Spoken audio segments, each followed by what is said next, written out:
at the rubbish dump at Sydney's Dam. But on our side, it looks like it's a Lila Pride and about 9 hyenas. Okay, more on the road there. More lions. Yeah.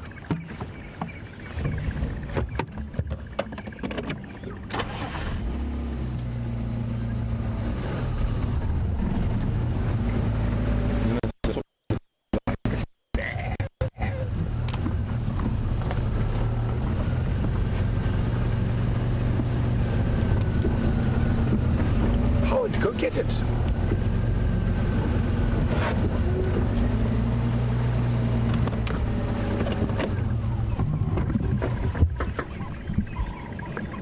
There's more lions there.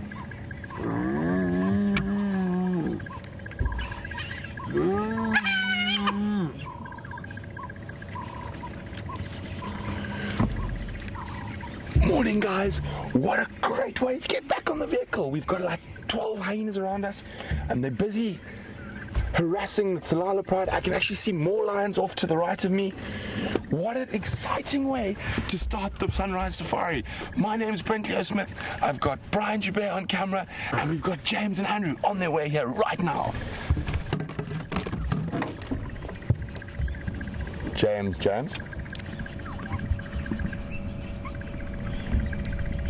make your way. I'm the only vehicle here. Stations, we have about 12 hyenas, and at the moment what I can see, 1, 2, 3, about 8 lions at Sydney's Dam on the Vuyatela side.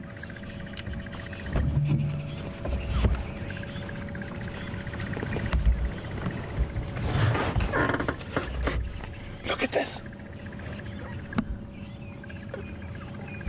Sorry guys, I've just got to be on the radio. Negative, it looks to be Tsalala Pride. There's a tailless lioness here.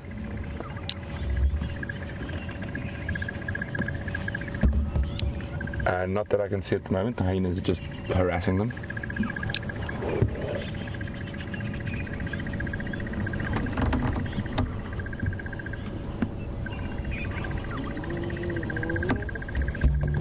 Correct. They're at that link road that goes around the Sabi Sand houses at the moment.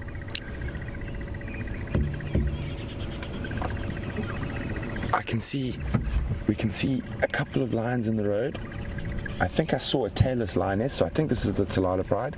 So I can see 1, 2, 3, 4, 5. So we've got, if we have a look,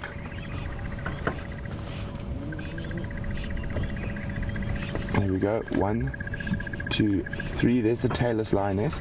And if we go to the left, 4, and if we keep going, Brian, keep going, behind the hyenas, there's 5, and then, is that the Birminghams? Come quickly here. Across here. There's a whole bunch of other lions. It's not the Birminghams, but I'm not sure which lions those are. So there's another 3 lions over there. Or 4. I'm not sure who they are. Isn't this really, really exciting? And then, literally right next to me here, there's this, oh, we can't even see him, he's so close. There's a hyena sleeping. Right here. But we're going to move a little bit. These hyenas look like they're going to push forward towards those lionesses and young male lions. Ooh. See that? One stern look from that lion sent the hyenas backing away.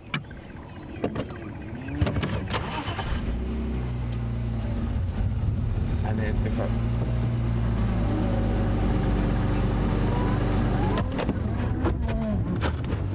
The hyenas, they're busy working themselves up. Look at their tails up. It's a sure sign of excitement. There's another hyena coming in.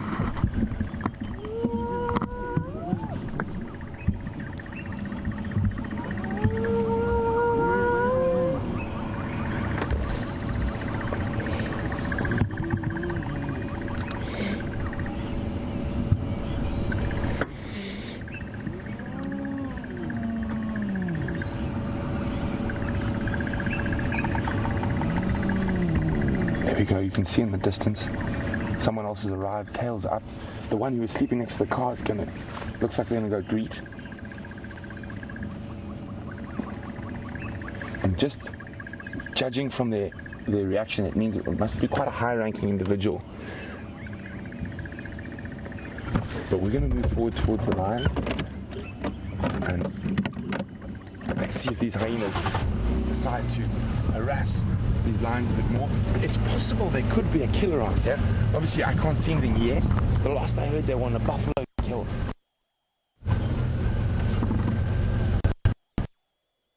This is really good. Oh, there's a kill. It looks like they got a buffalo. That's why the hyenas are all here. There is a carcass here.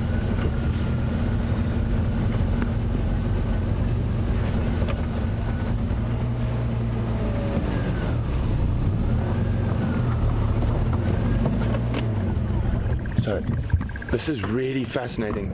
James has just arrived. He's with those other lions. We're not sure who they are. But there we go. We can see it looks like a buffalo calf.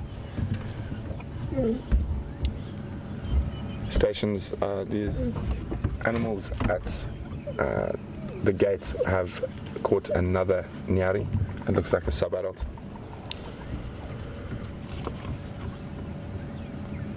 So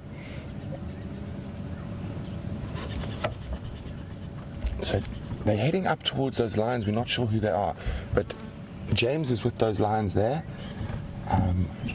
Really, really fascinating. And I mean, this just proves we never really know what's going on. So we've got 4 young males, that young lioness walking up the road, 2 adult females that I can see, and James is with at least 3 other lions who we have no idea who they are.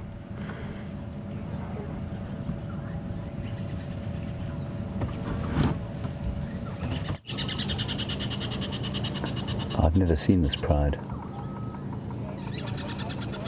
Hello everyone, what a spectacular morning. Well done Brent Leo Smith, you can see him just in the background there possibly. Lions walking towards us, they've killed a buffalo and I've never seen them before. Look at this, we've got 3 lionesses off to, they're actually running. The 3 lionesses next to me are running off into the bush. They've obviously got a fright from these guys here. Andrew, I don't know where they've gone. They've nipped around the corner there. And these 3 are obviously from a different pride. You can see we've got 2 young males, at least 2 young males there, and then the 2 lionesses coming through here. And I suspect the lionesses are the ones who are going to be territorial about this situation. They're the ones that will drive any kind of territorial behavior here when they've got a territorial dispute.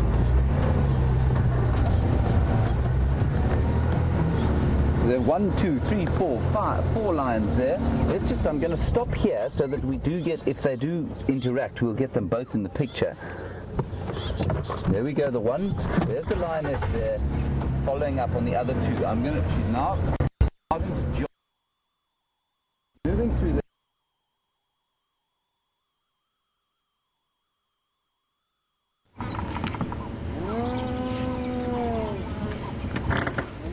Welcome back, everyone. Listen to that. Isn't that incredible? So the hyena coming in, there's only 1 lioness here. And that calling we're hearing,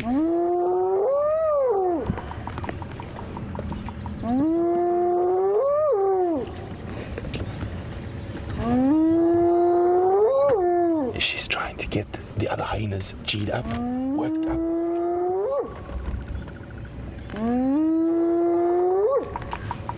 They're coming in, the hyenas are coming in.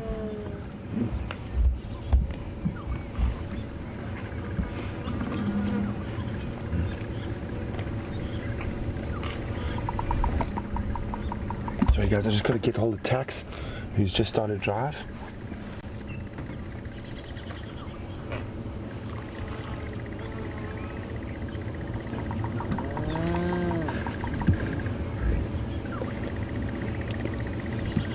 Taxon.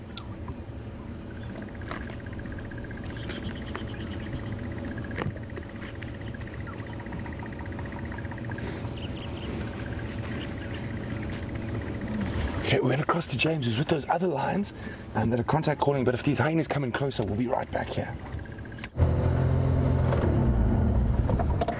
Hi everyone, back to us. That lioness there is contact calling for the 3 that ran away. I can't see where they've gone. I think they may have crossed this road. They're obviously nervous of something. I'm very confused as to what's going on because I don't know these lions. It's all rather magnificent to be viewing here in the morning.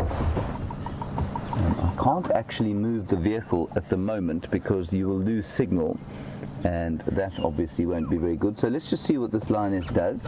We'll see if she calls again, and then we'll go back to Brent and I'll head around that way. There, you can see that. I'm not sure if you can hear it. It's just gone, ooh, ooh. That's what it sounds like. Well, she's calling the other three. I don't know why they ran away. They definitely had lots of blood on their face, so they've obviously been feeding with her. I think we're going to follow her. I'm going to cut back to Brent if we can, because we're going to move and we're going to lose our signal.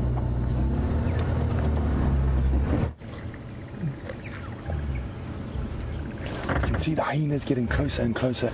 There's two, the other lionesses now move closer to the carcass just to keep the hyenas honest. We've got the tailless lioness who's feeding off this buffalo carcass at the moment, and as far as I know, the loss of her tail was from hyenas. So she probably has a distinct dislike for hyenas, probably more so than a lion normally would.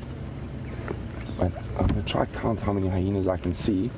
1, 2, 3, 4, 5, 6, 7, 8, 9. Oh, there we go. The hyenas are running. I don't know if they're being chased by, I think they got chased by the other lions that we can't see, or they just got a fright and they're being a bit nervous. But a lion asked, would hyenas try attack lions? Most definitely. I mean, we've got such a big group of hyenas. They're busy sort of getting themselves excited. So hyenas, being a very incredibly complex social predator, quite often it can take them up to an hour or 2 hours of sort of getting each other exciting. Very much like a gang of humans. One spurs the other on, calling, excited, and eventually they suddenly just charge in. They are young males, and that's what's making them probably a bit more nervous. So even though these males are quite young, and some of them are moving back down towards us, and that's what caused the hyenas to run off a little bit. And you can see James is with those young lions coming back here. So you can see that young male, and you can see James Henry looking quite chuffed with himself. There you go, he's waving. He's very happy, so am I. And that's what caused the hyenas to move off. And it could be the fact that the hyenas came so much closer now that the lions have started moving their way back towards the carcass. And I'm not sure. I thought it was the Birminghams, and obviously I'll have a chat with James now. But I've only ever seen 2 lionesses and 4 young males with the Salalas, but they're definitely, sorry, 3 young males, but they're definitely 4 young males. And 2 adult lionesses, 1 sub-adult lioness. And I'm not sure what those lions are with James, but I'll have a chat to him now when he gets a bit closer. Here we go, here comes one of the young males. And you can see how fat his belly is. He's glutted.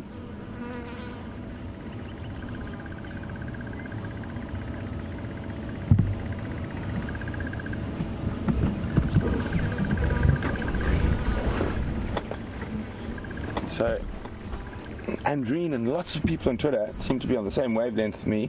Look how big his tummy is. He has definitely eaten as much as possible. And here comes the next young male, and he is even fatter, if that is possible. Look at the size of that belly. Oh, might get a little bit of, oh, we can hear the growling. Look how the female's ears are back.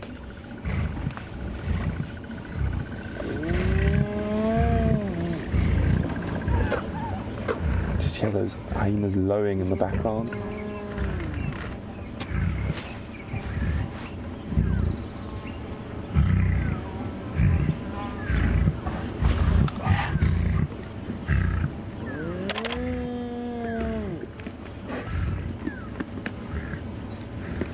We're going to cross across to James, who's got some very interesting behavior with hyenas.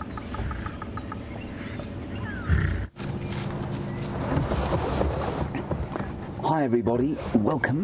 The hyenas here are just actually eating the world's most disgusting substance, and that is lion dung. It smells something vicious. We've just watched a young male lion deposited over there in a runny sludge, and the hyenas have come in and they're eating it, and they were urinating on it as well. And I suspect it's kind of like a territorial dispute thing. This hyena here is standing not more than 5 meters from us, and now I'll just put my hands back in the car there. She goes past, definitely planning some kind of an attack. But the lions came past this area, they all went to the loo in the same place, scraped their feet. They're obviously a bit angry, and one of those young males was growling quite loudly. And then he made his deposit, which has actually quite mercifully been eaten by the hyena, because, as I say, there is nothing in the world that smells worse than lion dung. So there they are. You can see the lion and the hyena now in picture. Hyena walking down the road towards a young male. And please, if anybody in the audience knows who these lions are, I would love to hear from you, because I'm really deeply confused.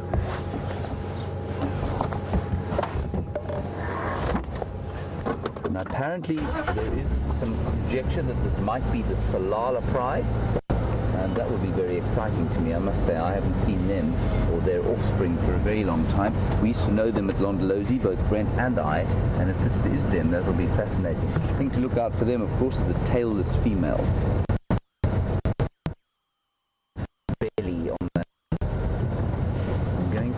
Sorry, Andrew, I'm going to go around here.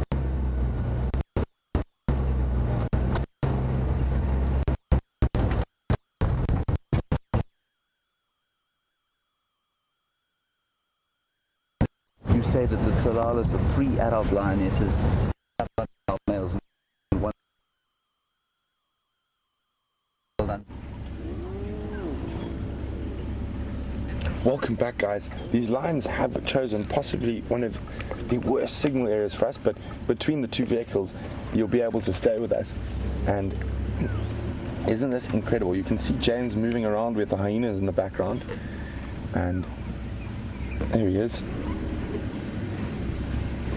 And there are so many hyenas around, but I think there's just too many lions for them to make a full-on attack. These young males is what's keeping these hyenas at bay. There's 4 of them that I can see. Taxon and the guests from Juma have just arrived as well.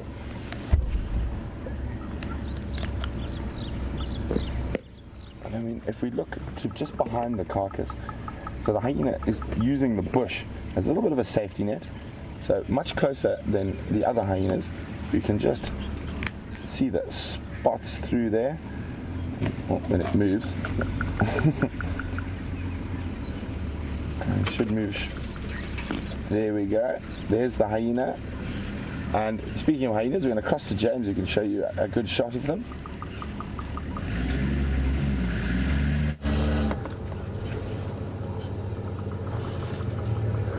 Hello everyone, signal is back, mercifully, and you can see lots of hyena now. 1, 2, 3, 4, 5, 6, 7 in picture so far, and I think there are probably more. They're now moving towards the carcass where the inimitable Brent Leo Smith is sitting with the rest of the lions.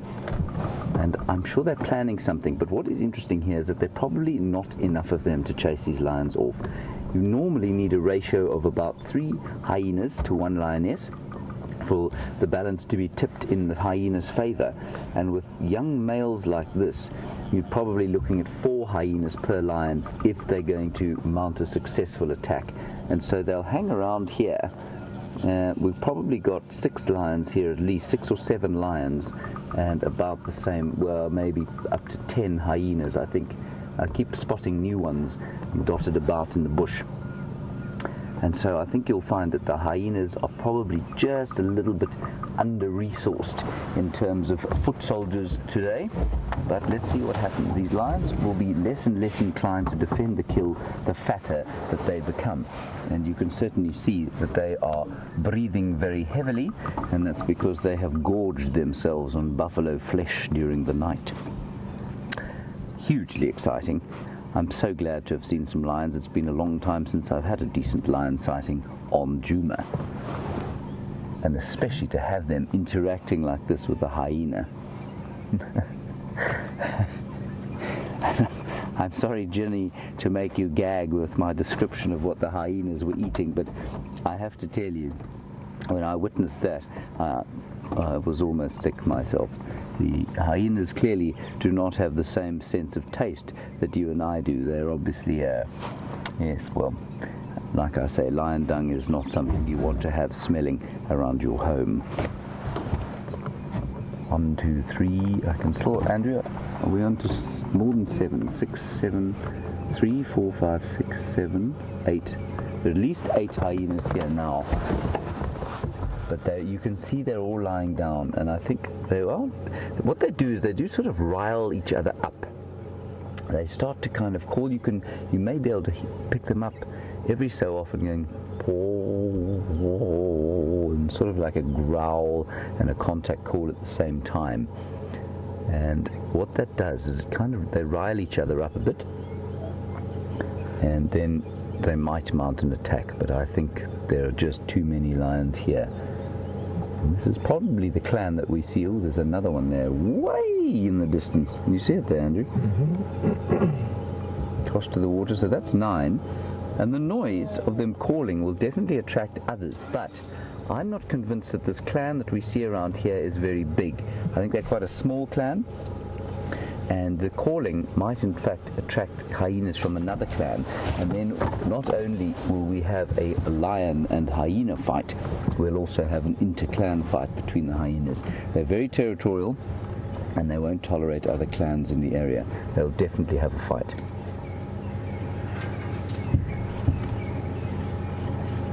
Fascinating. This really is spectacular, and you can see them just moving slowly closer, slowly closer, slowly closer, trying to sort of encourage each other and gee each other up.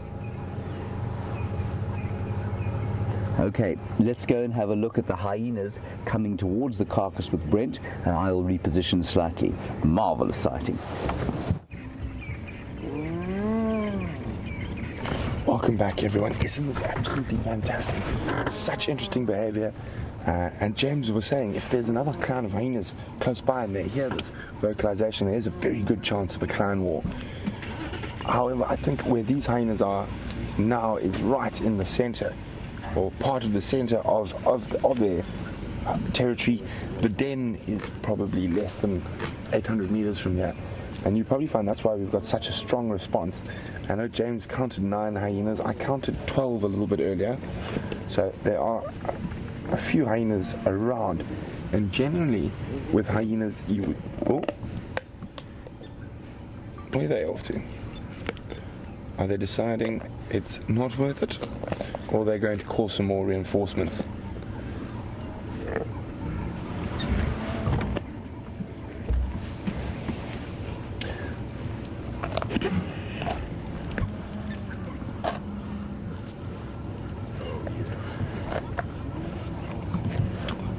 And we see, if we come back towards the carcass, we can see how fat, look at this little guy now, he is literally obese with the amount of meat he has imbibed. And Virginia in Kentucky is being very, very observant. I mean, this is not the world's biggest buffalo, and all these lions are very full, and she's wondering if this is a second kill. Virginia, you are spot on. I heard that yesterday that they had a buffalo kill in Sibambili, which is to the west of us. So the Salala Pride seem to be buffalo machines. They seem to be dropping them all over the place. And you know what? Buffalo is not only good for eating, it looks like it's quite a reasonable pillow as well.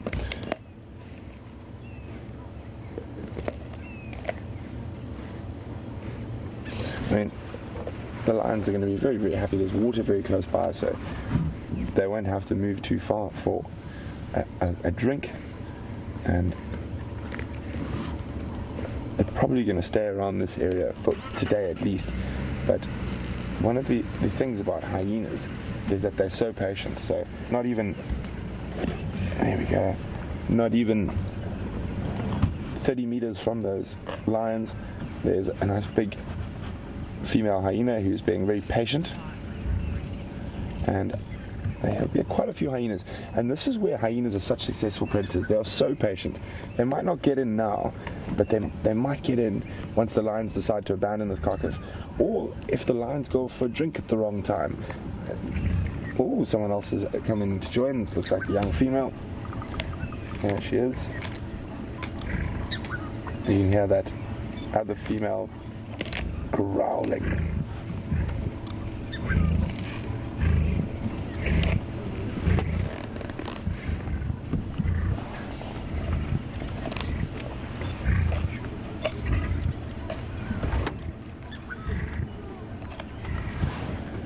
So,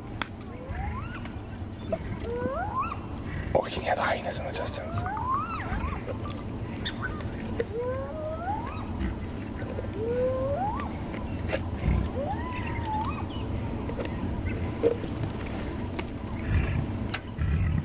Went across to James very quickly. He's with those hyenas that are making that noise.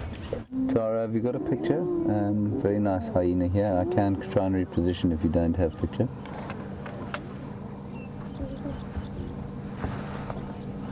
Hello everyone, big action with the hyena clan. They've come into an open area just to the north of our boundary, and they were making a big noise.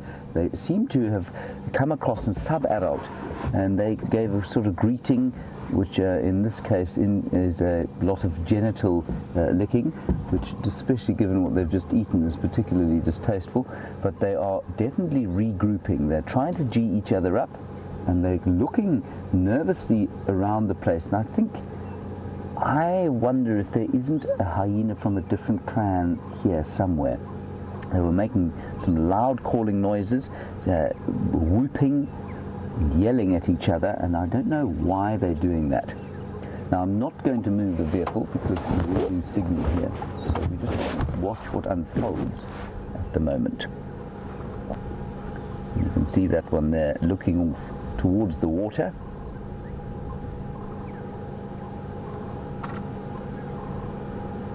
There's a huge greeting ceremony here, and you can see the tails when Andrew gets back them here. Oh, sorry, Andrew. There's what she was looking at. There's another hyena coming up here. There we go. You can see just behind the aerial.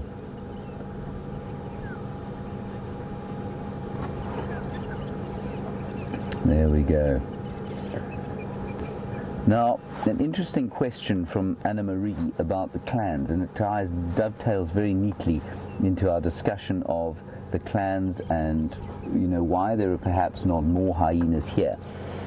Anna Marie, you say you guess these are probably from the same clan that stole Shadow's kill yesterday.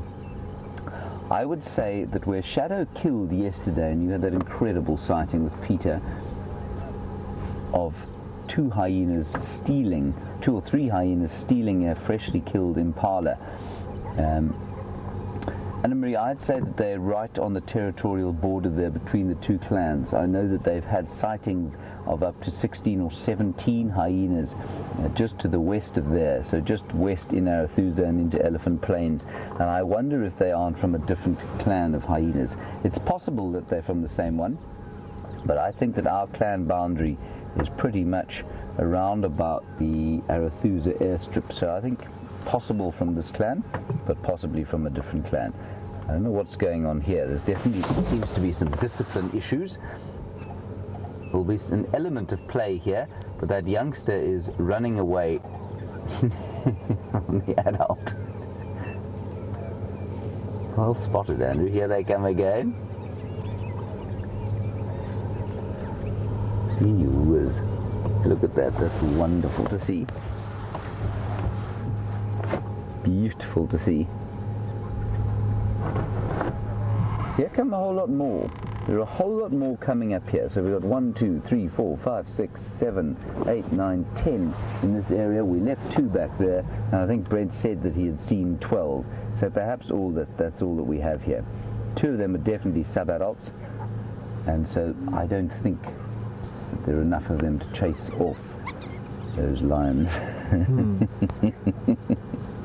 This is just playing. Of course, this playing does reinforce any kind of dominance hierarchy that there does exist in the clan. It's very important to clan social structure, but there is definitely an element of play going on here. Those are definitely 2 younger ones.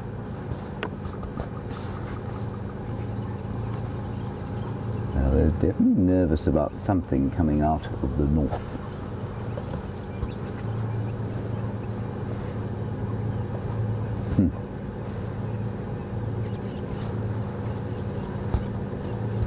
So, just a very good question from Anna Marie there about the clan boundaries and that sort of thing. And like I was saying, 18 hyenas at least have been seen. I think it was actually 30 at one stage on the kill at Simbambili a little while back. And I think this is our little clan. They've got those dens that we've been watching over the last months. And I don't think that it's a very big clan, but we're right near to where the last den was.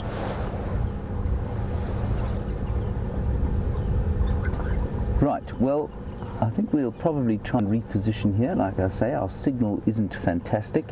Let's see, we'll stay here with these hyenas for the next little while, and while we do that, let's pop across to Brent and look at the lions before they go to sleep, because inevitably, after their enormous meal, with the heat that will no doubt build today, those lions will go to fast asleep. So we'll head back to Brent, and I will see you just now.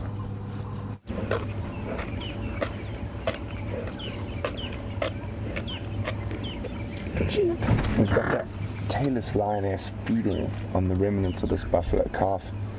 She's the only one still feeding, and as I know James says, the lions will more than likely go to sleep soon.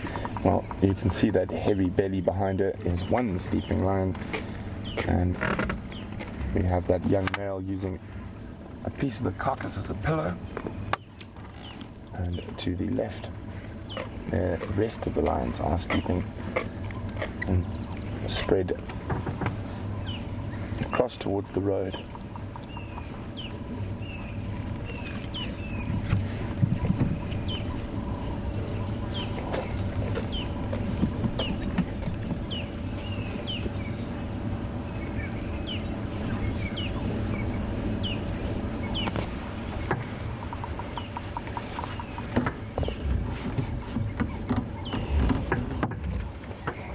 So the last time that we saw this particular pride of lions was with Jamie a while ago, and Jean saying, well, they looked very hungry and possibly injured, and can I see any possible signs of injury at the moment?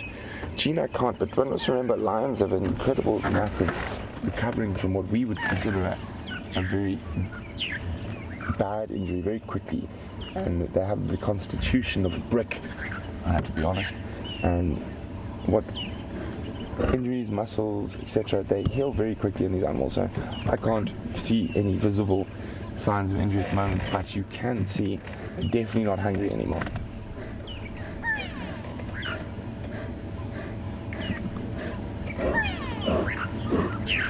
Here, panting, full belly.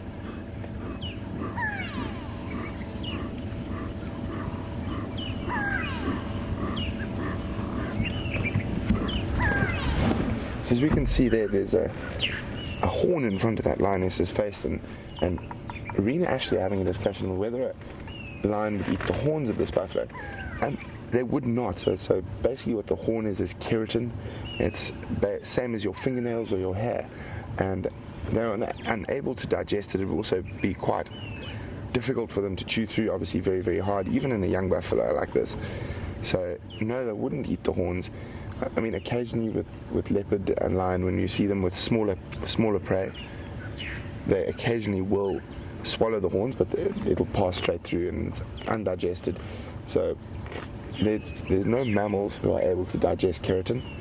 And the only animal that is able to digest those horns is a creature called a horn moth.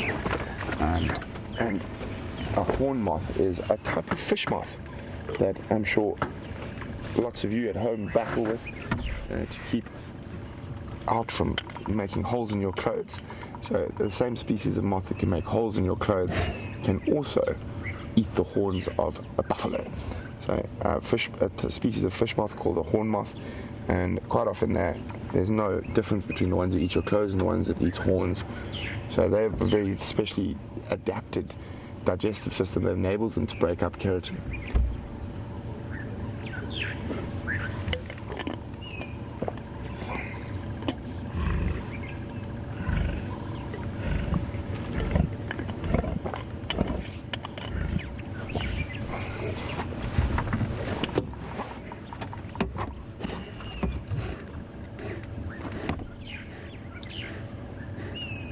We're going to cross to James, who's still with those hyenas who have found something or stolen something from somewhere.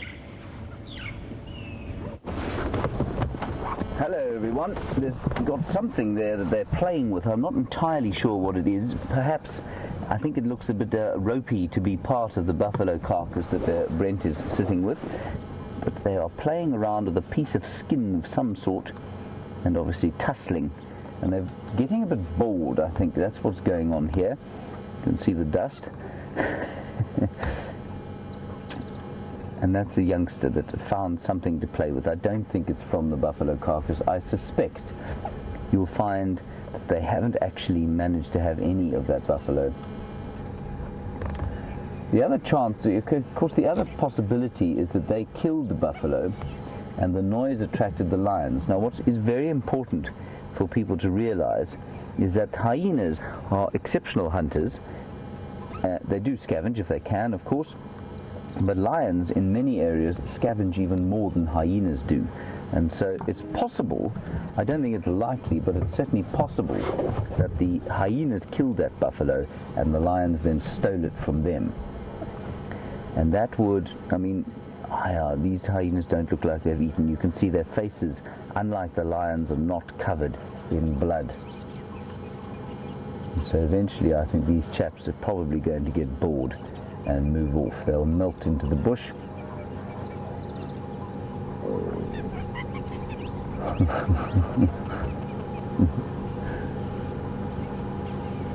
Now that Sabarat is taking a little bit of a hammering.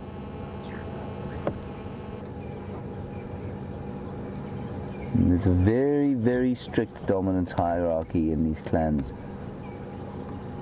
It's matrilineal, which means that it runs from the dominant female or matriarch, and her offspring will immediately inherit her status. And the status of lower ranking females who give birth will likewise be determined by the status of their mothers. It's a bit like the British royal family. Not so, Andrew? Correct. That's not to compare the British royal family with hyenas, though. That's not what I meant at all. Naughty, naughty. Yes, I'm in no way comparing Her Majesty Queen Elizabeth II with the hyena matriarch. I think that would be that would be a far stretch.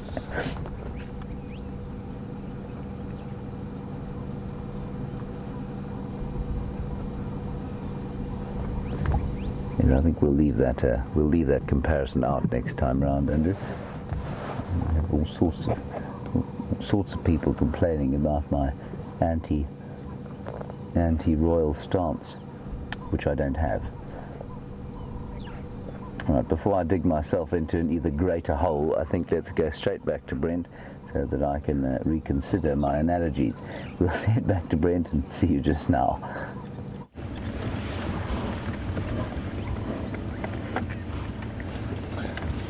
Well, it seems James has been discussing the British royal family.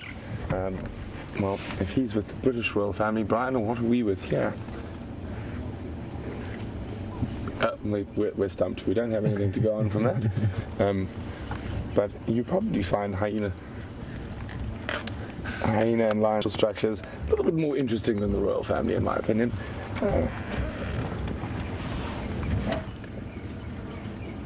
And you can see there's that young male using the carcass as a pillow.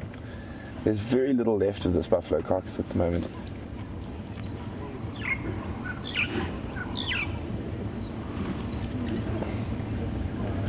And you can have a look at that belly, look at that shallow panting that's so full.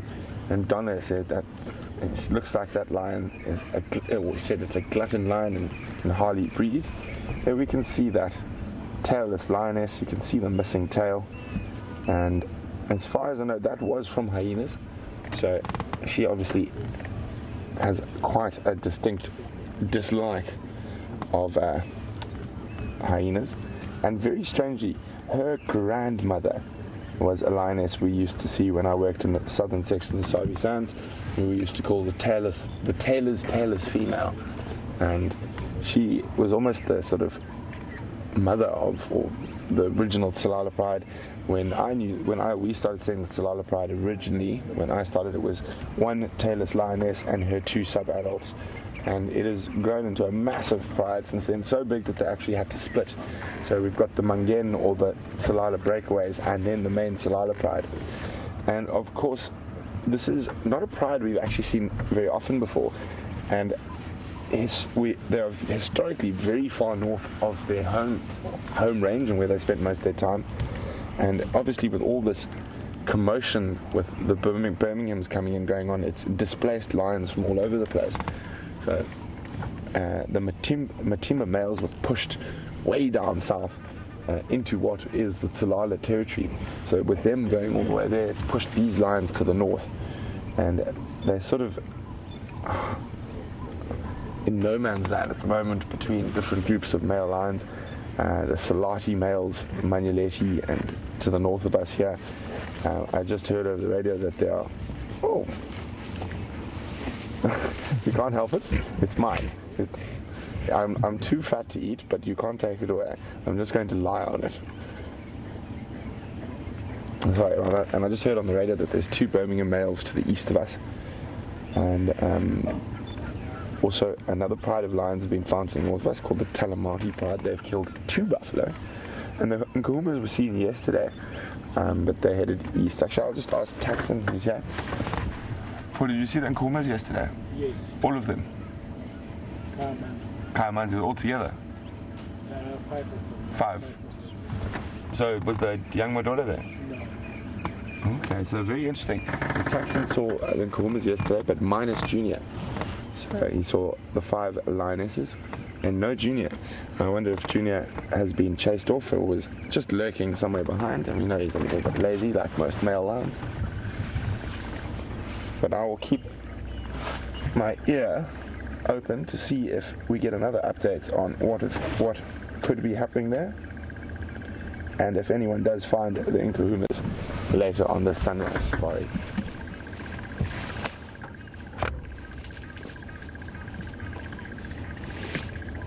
So we're going to cross back to James quickly, who's with those hyenas. Hello everyone, the hyenas are moving further into Buffels Hook, so we just thought we'd have a quick look here. They got up and suddenly started running to the north. We don't know why. We can't see exactly what they're chasing, but they're now doing as I predicted, which is unusual. My prediction skills are not very good. I normally end up with egg on my face, but they're now melting gently into the bush. And I suspect that they've decided that discretion in this particular instance is going to constitute the better part of valor. And that just means that should they wish to attack those lions, that come off very second best at this stage. Okay, so we'll probably head on to roundabout where Brent is, have a quick look there, and then head off and see what else we can see. I think the hyena action for the moment is probably over.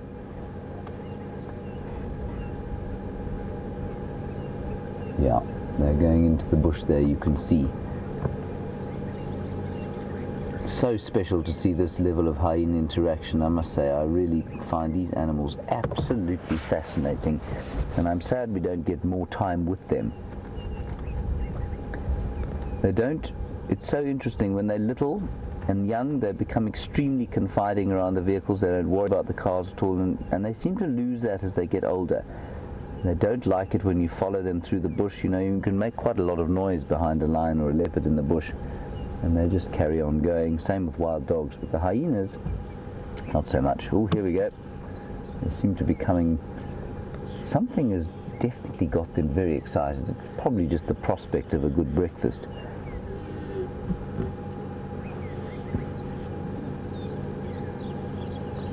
And they will need to be pretty careful about about making too big a noise, which might attract a larger clan into the area. But I think they're pretty much in the middle of their territory, so they should be okay.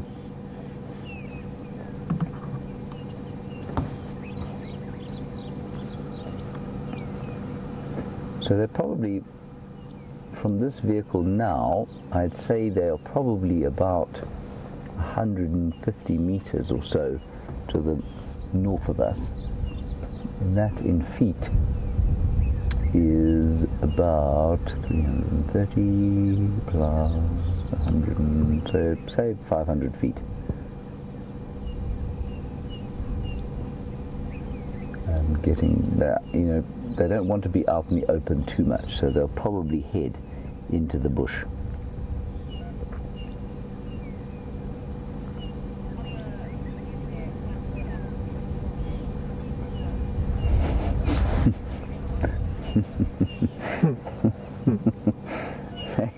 Barbara, thank you for your comment. Apparently my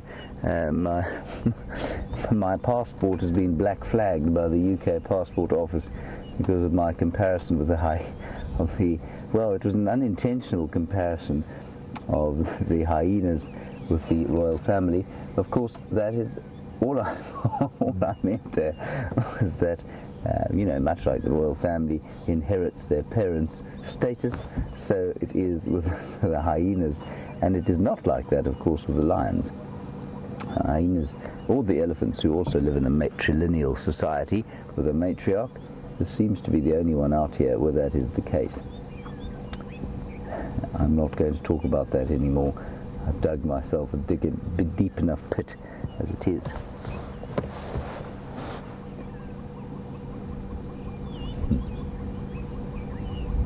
It's a nice cool morning. I don't think it's going to get too hot today. This cloud may burn off later on, and then the heat that we've experienced over the last week, which could be roughly approximated to that at the center of a star, will perhaps give us some respite today. Right. Let's go and have a look at the last remaining lion at the carcass with Brent. As I said, they do get themselves full and then they'll lie about like very corpulent, I don't know what they're, corpulent somethings. I nearly said something else royal and I'm not going to say that. Right, we'll go across to Brent and I'll see you just now.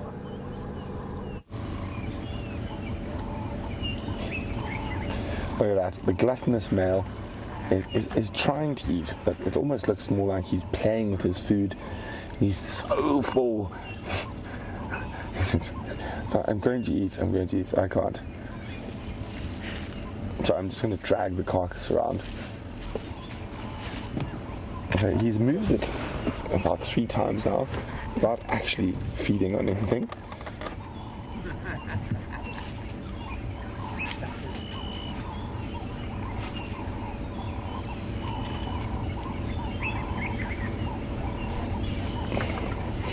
Well, Charlie says, this looks like my family after Thanksgiving pig out. Yes, they definitely have overindulged. I mean, it's ridiculous, eating 3 buffaloes in 3 days. And most of the buffaloes they have been killing have been young calves though, so they haven't been big adult buffalo. So, but even then, it's no easy feat, and they are very full. And I'm going to pull it around again.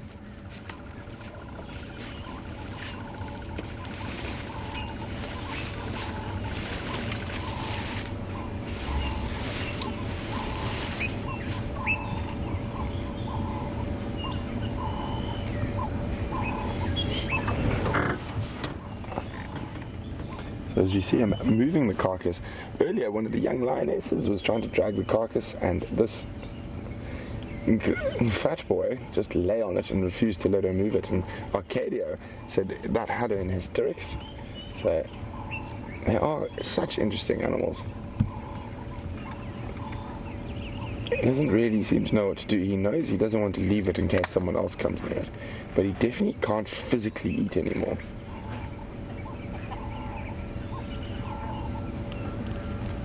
Oh.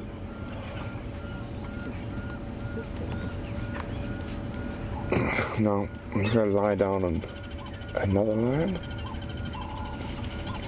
There's not that much of the carcass left, but there's still definitely enough to keep them around. Let's reposition quickly and go have a look at those other lions lying on the road.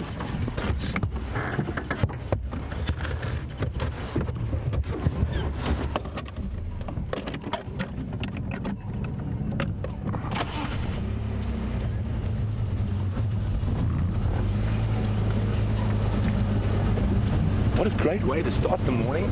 As we get going, Brian and I were heading down the boundary.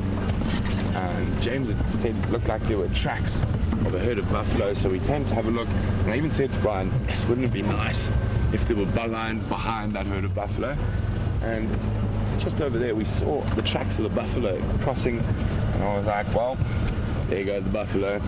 And then up into the road we saw this hyena run with his tail up, full of excitement, and that made me behave like a hyena, tail up, full of excitement, and I shot down the road as fast as possible. And when we arrived, the hyenas were actually mobbing one of the lionesses, so really interesting behavior here. And obviously I think the hyenas found the lions at a similar time to what we did, just judging from that behavior, and you can see they sort of worked out that it wasn't worth the odds weren't exactly in their favor, so they moved off and decided not to try. Oof. Smelly lions. They moved off and decided not to try take the carcass, and as a general rule, it's obviously nothing is ever 100% for fact in the bush. But as a general, hyenas prefer to be 3 to 1. So for every lion, they prefer to have 3 hyenas. And in this case, it was pretty even. Oh, look at that one at the back there. Where are my binoculars? Does it look like a wound at the base of his tail? So you guys did say it looked like the last time you saw them, some of them were carrying a few wounds. And there looks to be a wound. I'm just going to grab my binoculars so I can have a bit of a closer look.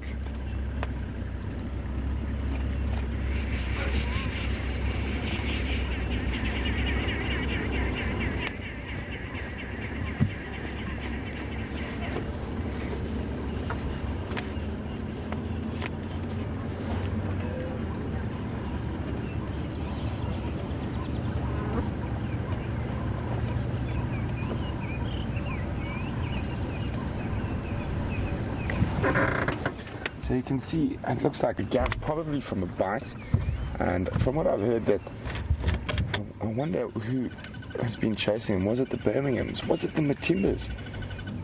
I think you probably find that these young males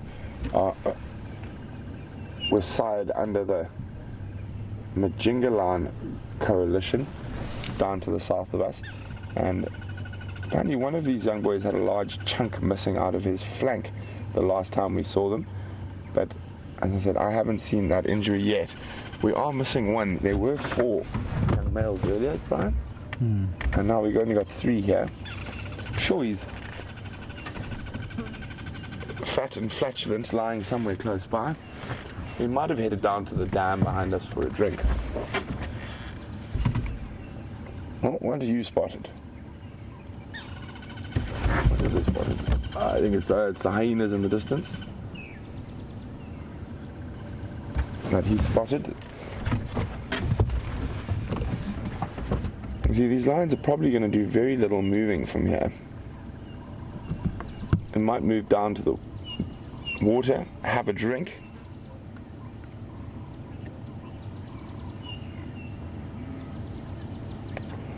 went across to James, who's just come across those other lions who I didn't know who they were, just beyond us. So I went across to James quickly and see if we can figure out which lions those are.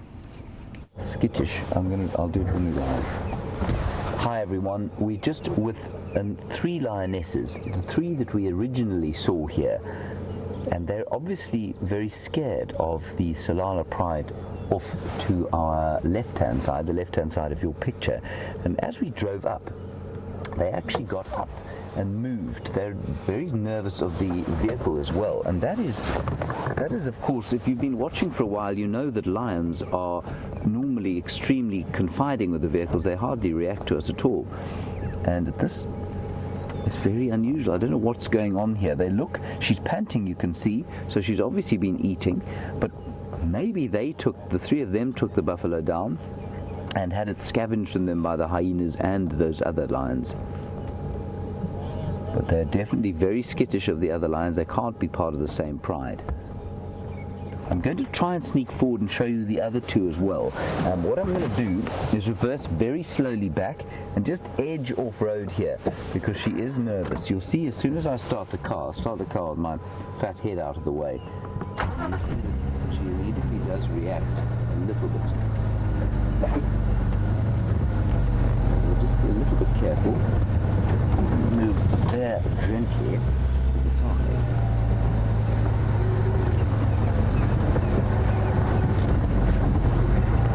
So that they don't react, and there you can see all 3 of them now. Andrew, I'm just going to go a little bit further forward. There we go. They've definitely eaten a lot. Is that all right for you, Andrew? Perfect. So I suspect, and I'll talk about this with Brent Leo Smith, or perhaps it will be relayed to him and he can tell you if he thinks this is possible, that these 3, I don't know if it's an adult buffalo carcass or not, but maybe these 3 killed it and had it stolen by the Salala Pride and possibly those hyenas, even maybe those hyenas first. But sometime during the night there was a great upheaval here, and it didn't end very well for that poor buffalo. And the buffalo, of course, have been taking what can only be described as a horrible pasting over the last few days. The Birminghams between them, along with the Salalas, have killed more than 10 buffalo in the last 7 days. Now that is a huge amount of meat. So the lions here are not struggling for food at the moment. And as Andrew pointed out to me earlier today, he said, do you think it has got something to do with the drought? Well, we're not really in a drought so much as we are in a time of, it's pretty normal weather conditions and water conditions for this time of year. But certainly the dryness may well be having an effect, because the buffalo will be slightly weakened, and they also will have to go to water in a very predictable manner. And so the lions will quickly learn how to pick them off.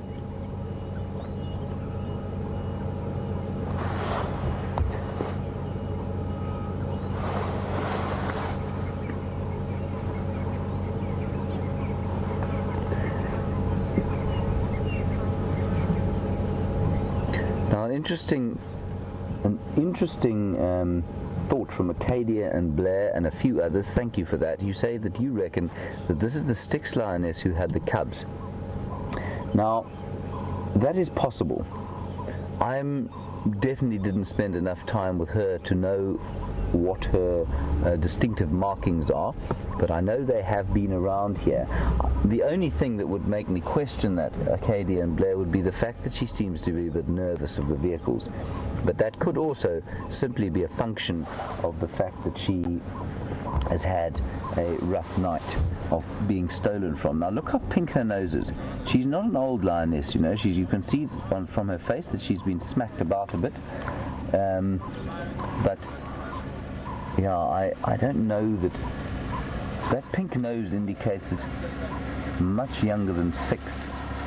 She's probably only about 3.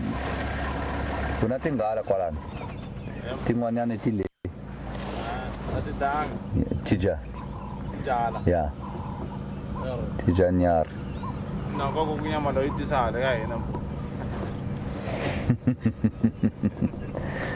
Right, so just another game drive, and of course, as many of you know, we do share this reserve with a number of safari operators, and this is from Simbambili, which is the reserve actually that those lions are lying on. They're lying on a reserve called Simbambili. We're right in the northeastern corner of Juma. So, people, let's have a look and try and remember, those of you who are experienced at this, the Salala, or not the Salala, the Styx lioness who had the cubs, did she have a nose that pink? I seem to remember her being a bit older than that. This lioness is no more than 3 years old, I don't think. And I think that this Styx lioness was a bit older, I think, but I might be wrong. Whatever. It's Alal. Salala lil tile inkwatu le. Yeah, 37 6.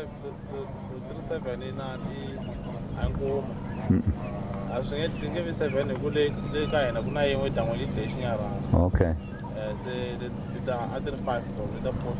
Okay. 3. So we're just discussing here what. Yeah, 6. 6.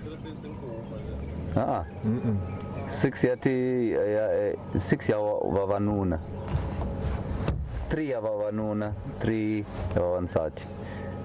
Le.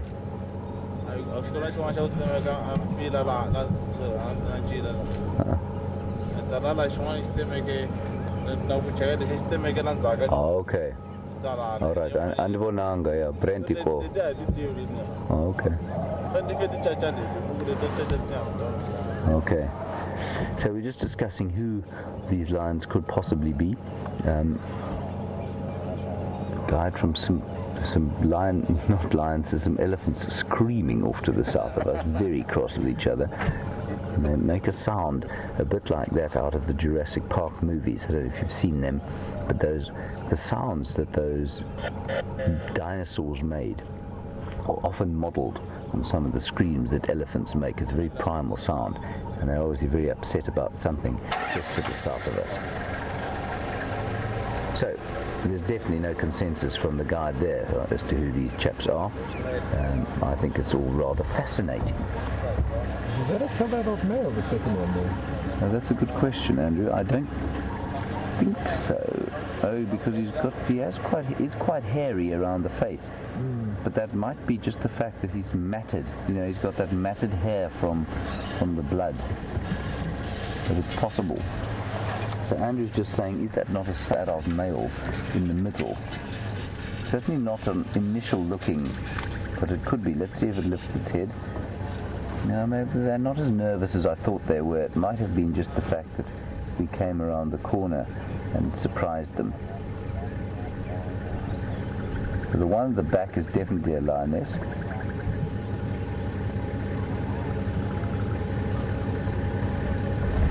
So Ashley, welcome, you're a new viewer, wonderful to have you along, and interesting question, a good one and a common one. How old do lions get?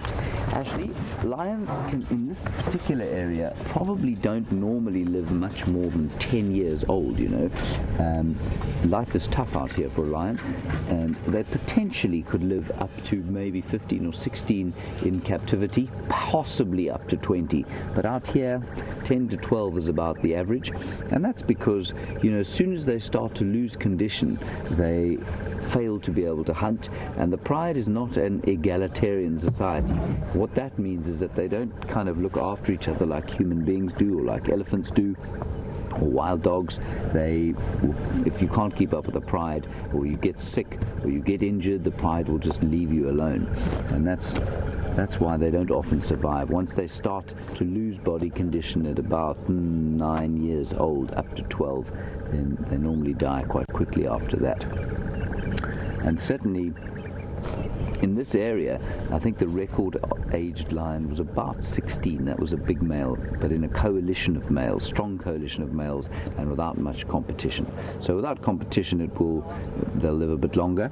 But at the moment, you can see there's a lot of competition. These two sort of prides. There's a pride obviously to my right-hand side, your left-hand side of screen, and this pride here. So quite interesting lots of competition. I think you'll find that longevity here will be no more than 10 to 12 years. Good one. Thank you for that, Ashley. We're going quickly across to Brent. He's got something interesting to show you. See you just now. Hyenas are coming back in. Sorry guys, welcome back. The hyenas just made an attempt to come in, and that tailless lioness was off in a flash. And now we can see her scent marking. I can see 2, 3, 4 hyenas that are back. There's 2 quite close to her. Look, she might take a run at them. So they left that carcass. They were lying in the road, and the hyenas trying to just sneak in. And as I said, I think this lioness, to the fact she lost her tail to hyenas, is very, very aggressive when it comes to them. So now she's lying between them and the carcass.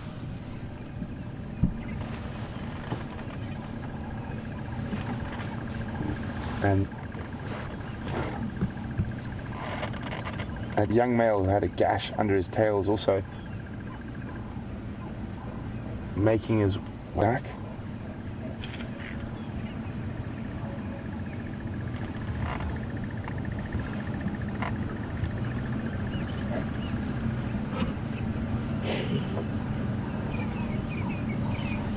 So, as I said, one of the hyena's greatest attributes and why they're such a successful animal is their patience and the ability to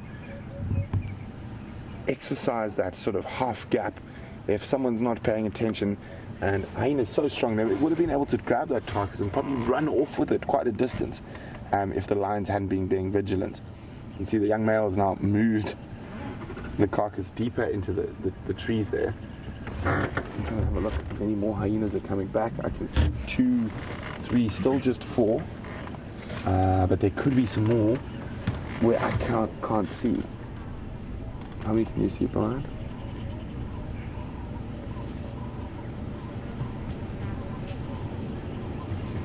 4. Okay, so we're seeing the same 4 on the move again. I mean, these hyenas are just beyond that lioness, probably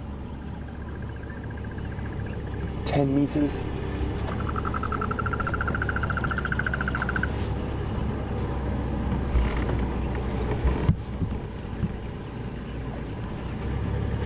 So the hyenas have come to the conclusion that there's not enough of them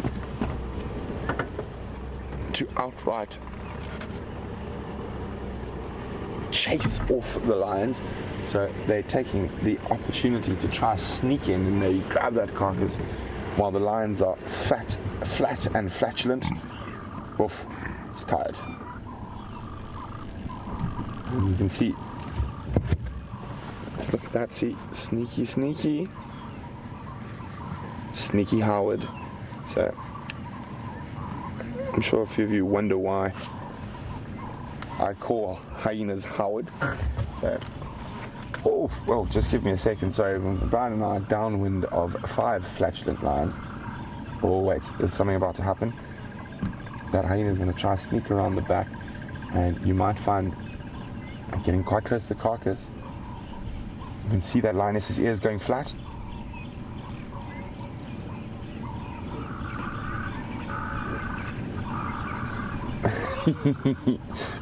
I wasn't going to take it, I was just having a look.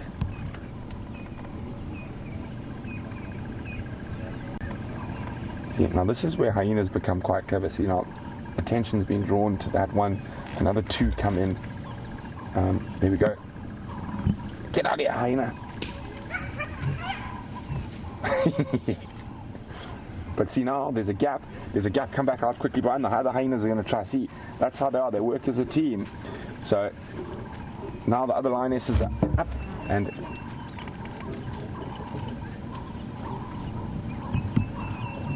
so there was a definite test there. Where we're going to check. We're going to get attention. We're going to get you to be chased.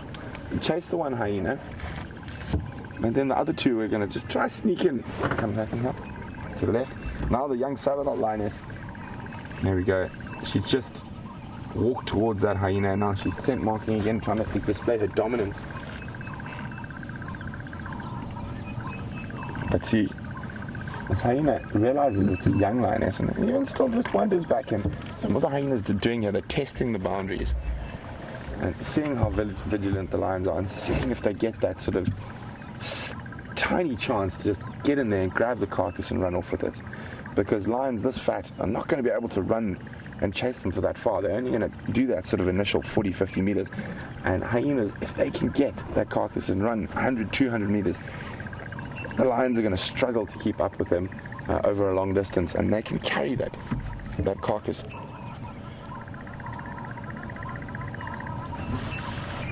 So I was just saying, I call most hyenas Howard, and there's a couple of reasons. There's the fact that they are both, oh, there we go, tail up.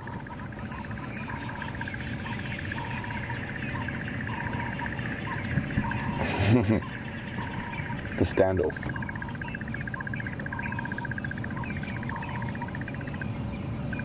Now you can see that the hyena is not too perturbed, that patience, just looking, just testing, looking for a little chink in the lion's defense of that carcass to be able to rush in and steal it.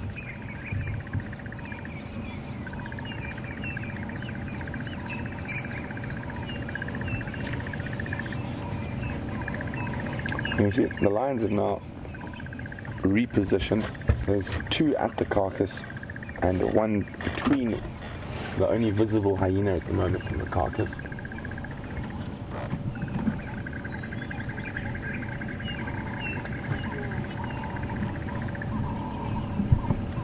Oh, more hyenas coming in. So there's now 5. These 2 on this side of the carcass and another 2 on the other.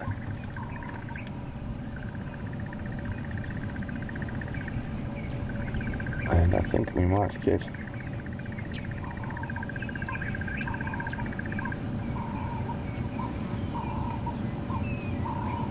see what happens. Oh, you can see there's another hyena behind, so there's actually now 6. So, I mean, we're sitting here with an incredible amount of apex predators around us. We've got that we can just see now 1, 2, 3, 4, 5, 6, 7 lions, 6 hyenas, and obviously such a large amount of apex predators requires a lot of food. And Lulu Fire, who might be a new viewer and new to asking questions, welcome Lulu. Lulu's wondering, is there enough food to support all these lions and hyenas and the other predators in this area? Lulu, fortunately, yes. This is a really, really incredible area in terms when it comes to predators and prey. We're part of a 4 million acre open system. There's no fences between us and the Kruger National Park and the other private reserves around here. So yes, there is, and this is why this area is so fantastic for predators.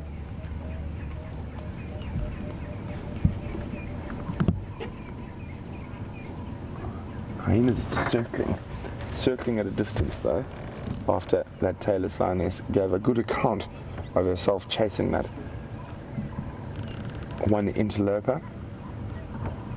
And you can see the wound a bit better, the base of the tail, and chunk out, and it might look like a very bad wound to us as human beings, but to a lion that's a very minor wound, and that should heal without any problem. It doesn't look like it's infected. There we go.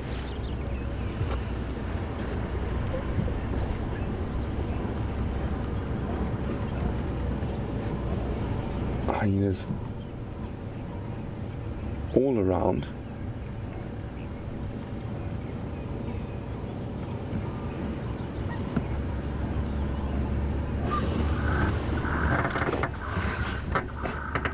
Incredible patience.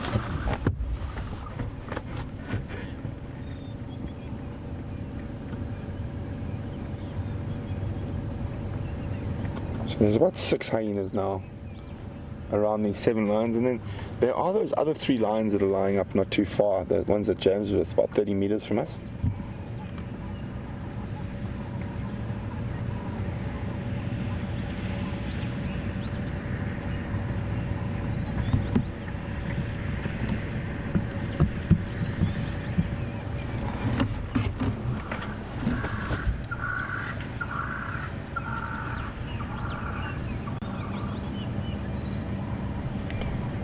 So, while it seems like the hyenas have lost this first foray, and I think it'll be a while before they attempt another one, we're going to cross across to James to check in with those other lions. Really wonder who they are, but hopefully James can shed some more light, and I'll be fascinated to hear.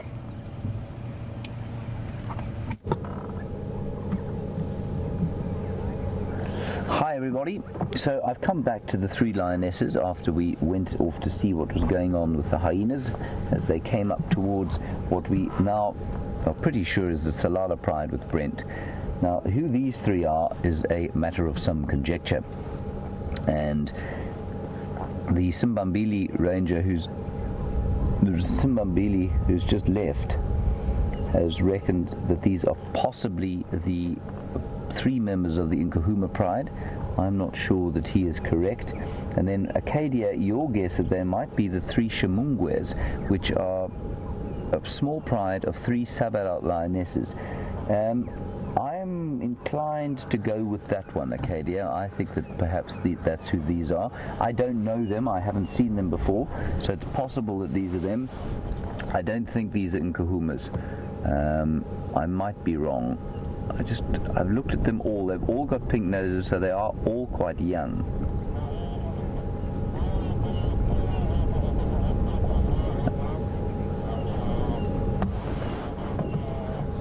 And then a comment from Blair that all 5 Nkahuma's lionesses were together yesterday without Junior. And Junior's a now 3.5-year-old sub-adult male, and we don't know really where he is or what's going to happen to him.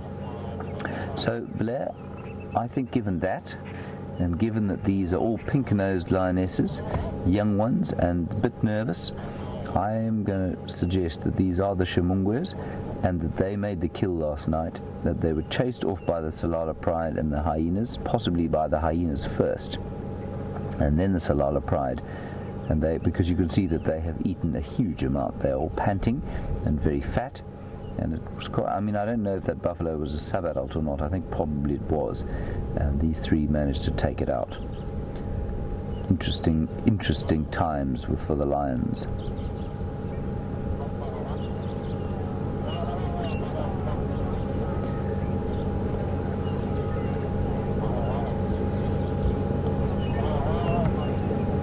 It's interesting. Acadia says that there is a distinctive scar running from the eye to the nose on the Styx female who had the cubs.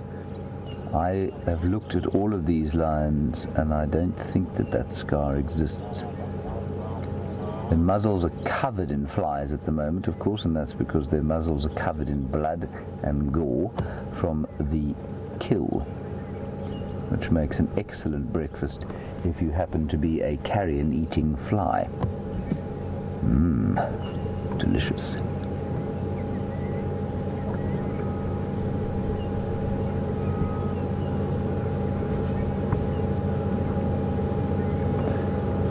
Right. Well, all very interesting. I don't think these lions are going to do a great deal for the rest of the day, so we'll sit here a little bit longer with them, see what happens, and then we'll forge ahead. There were some elephants calling, as I said, just to the south of us. Maybe we'll try and find them a bit later. What a magnificent start to this great morning. Okay, Brent will stay with the others as the hyenas make their sort of stealthy way towards the carcass and try and steal a little piece of breakfast for themselves, and we'll carry on. Enjoy.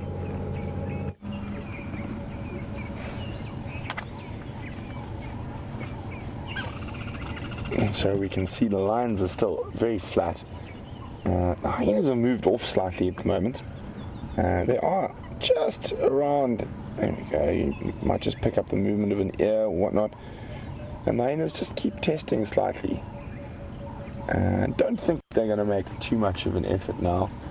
I think they'll wait till the lions are really, really, really tired. Maybe eat and full. Maybe eat a little bit more. So I think it's going to be a fascinating sunset safari. See what happens here. And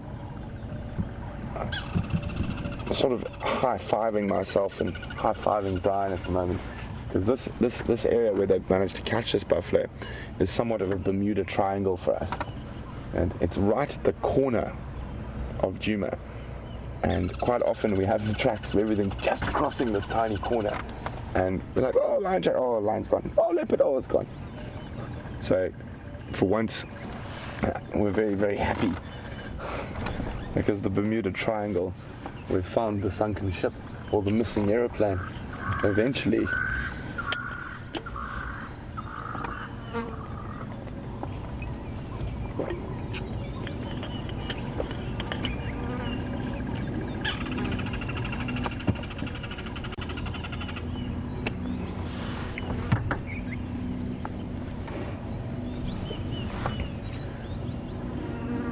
So I know as all of you guys would love to spend a full 3 hours with us, but sometimes you can't due to what time it is, where you are, or you're at work, or so Bren, who's just signed in, is just obviously, oh, what's going on? What's here? How many hyenas? How many lions? So we've got 7 Salala lions at the moment, and when we first arrived this morning, there must have been 12 hyenas. That's the most I counted. There could have been a few more that I missed. At the moment, they all moved off, went and did some greeting. James was following them, and while we stayed with the lions. At the moment, there's probably about 5 or 6 hyenas around the periphery.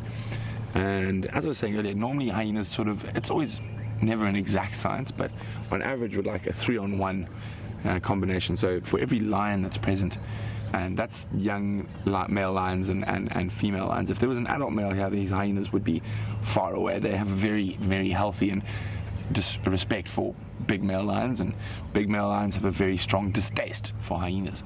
But so there's probably, as I said, 6 hyenas, and they're just moving. They tried to an attempt, quite a sneaky and quite a clever attempt. But one hyena distracted the lioness, who charged off after her into the distance, and another 2 hyenas tried to sort of sneak in on the peripheries and grab the carcass, but fortunately for the lions, they were aware and up to the challenge. There's a hyena now. They're just walking around the edge, probably from about 20 to 30 meters away from the lions, just looking for that tiniest little gap. But so, Bren, when we arrived this morning, James asked me to check our northern boundary. He said there were tracks of a herd of buffalo heading that direction, and James was initially off to Arathusa, and I just said to Brian, look, buffalo tracks crossing. They've crossed out of our area. Let's go to Buffalo Dam, or we're trying to decide where to go next. And as we were doing that, I suddenly just saw this hyena bolt across the road with its tail up. And I said to Brian, there's got to be something really exciting there. And then we suddenly saw there were more hyenas, and they were actually mobbing the lionesses. And I think the lioness had gone down for a drink at the waterhole, and the hyenas had found them. So there's about 12 hyenas mobbing, and that's that lowing, that ooh, and that excited, maniacal giggling. And we moved in a bit closer, and we suddenly saw there were other lions, and we saw there was a carcass. But even more interesting, there were another 3 lions, and I think James thinks it's possibly the Shimungwe pride. I haven't seen them, and they're not very far from us. So they were watching this from about 100 meters away, and then some of these lions moved off towards them, and then they moved off. So really, really interesting behavior that's going on at the moment, and I'm sure for these lions, I'm hoping for their sake that the Birminghams haven't heard this commotion, because this is literally something that would bring those males right into this area. 2 of them have been found, but quite far to the east of us, and that means there are 3 still out there lurking, or lurking is probably the wrong word, I would say skulking sneaking, looking for males to fight or females to dominate. And this pride was within about 300 meters of them last night. Oh, let's see if we can grab him before he disappears. Don't fly away. But just, it's even while you're sitting with lions, there's lots around him. You see there's a little crested barbet. He just hopped behind the branch. You can hear that. There he is.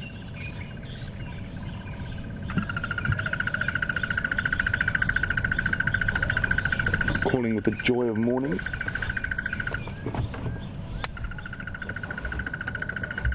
Not being very cooperative. There we go. That's, well, not quite. Come on, show yourself, Barbet.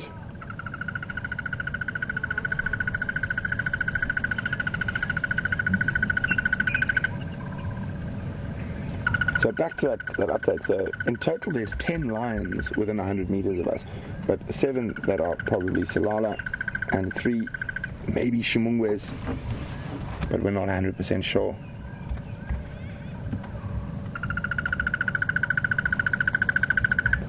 And while the lions doze, the crested barbet is calling on the silver cluster leaf or terminalia tree to the right of us. Oh, that was kind. He's come even closer to us. It's literally, ooh, still there. I can't see behind me now. There we go. Right next to us, almost above us now. And I think he might be, there we go. Really, really pretty birds. And you see that very thick, heavily designed bill. And barbets are great fans of fruit. So I'll be quite happy that a lot of the trees, unfortunately that's as high as the camera can go. And he's literally just above me. Hopefully we have no bombs dropped on us while we're watching the lions.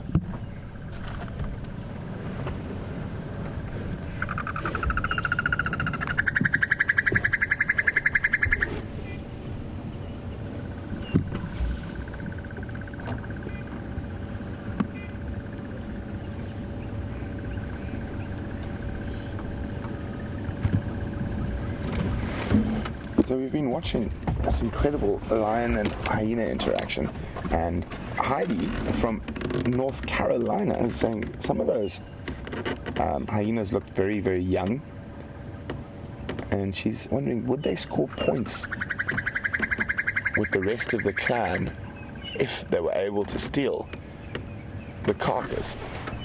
Well, Heidi, probably not. So the very thing that some of those smaller hyenas, I didn't see any particularly young ones, but the hyenas that look like they're possibly young are probably males.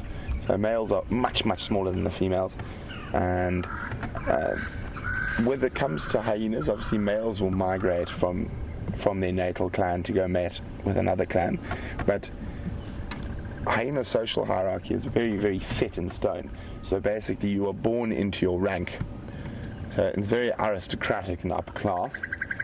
So if your mom's the boss, you immediately assume a higher rank than someone else, and it's female lineage that assumes the rank. So the matriarch will beget a matriarch, and so on and so forth. So whoever stole the carcass would not score any brownie points, unfortunately. And what would also happen is there's a very strong possibility that if a lower ranking individual or male stole it, the others would then the other hyenas, that is, would immediately then steal it from them.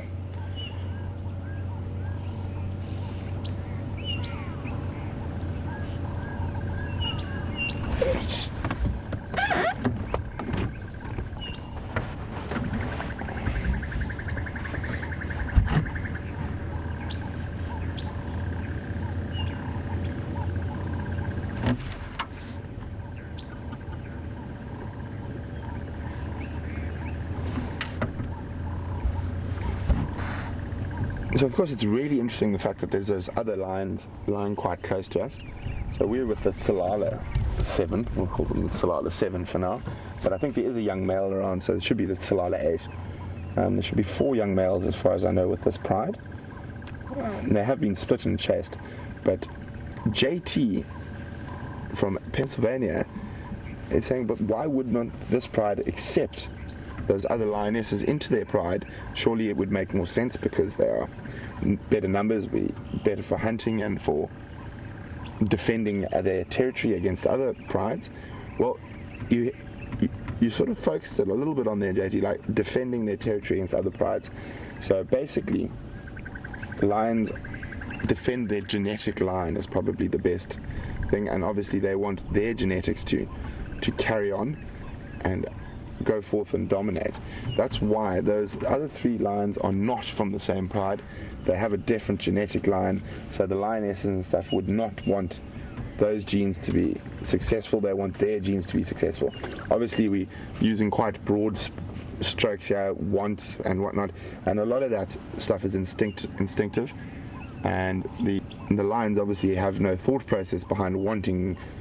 They just know they need to, in their sort of instincts, that they need to get their genes out. Is he missing a bottom canine? Oh, and he's flopped down. It looks like one of these young males is already missing a bottom canine. This guy who's lying with his full belly closest to us. Oh, it's one of the worst things about sitting downwind. That male lion we were on just earlier, who is relieving himself, and he's having a... he's obviously glutted, and it's a very... Oh, no. And the wind is blowing straight from there to us. And it is literally possibly one of the worst smells in the world. I'm just going to have to hold my nose for a second. Brian has got his jacket up around his face. Oof. And now the wind obviously gets stronger. And that was a very runny dung. And obviously they eat so much protein that it is very, very smelly. Okay, we're moving the car, Brian. I'm not sitting down with this anymore. Jeez. I've spent a lot of time over the years around some very smelly carcasses and whatnot, but this young male lion is taking the cake. Oh, it's almost making me drive too quickly to get away from there. Wow, that was impressive. I think let's go have a look at the carcass and get upwind of everything. Far more pleasant for us. We'll see if there's where all these hyenas are lurking. It almost looks like they're lying down just beyond the lion.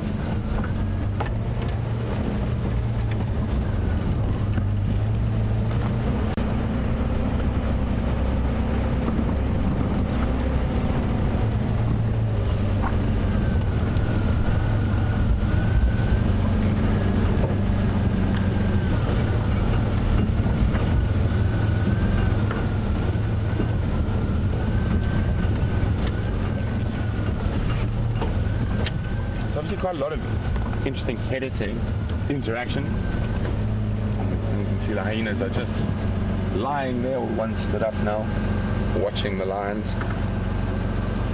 And there's another one just behind it. I'm just going to... There we go, you can see through the tree. They're just lying there, watching, waiting patiently. I'm quite sure in the bushes around us there's a few more. Oh, there's 3 there.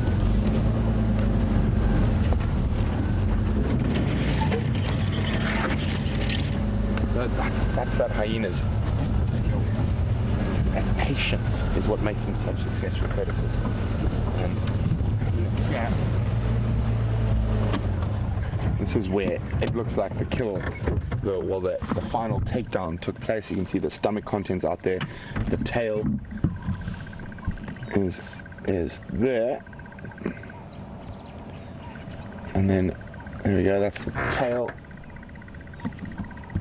And then just above is looks like the pelvis of that young buffalo.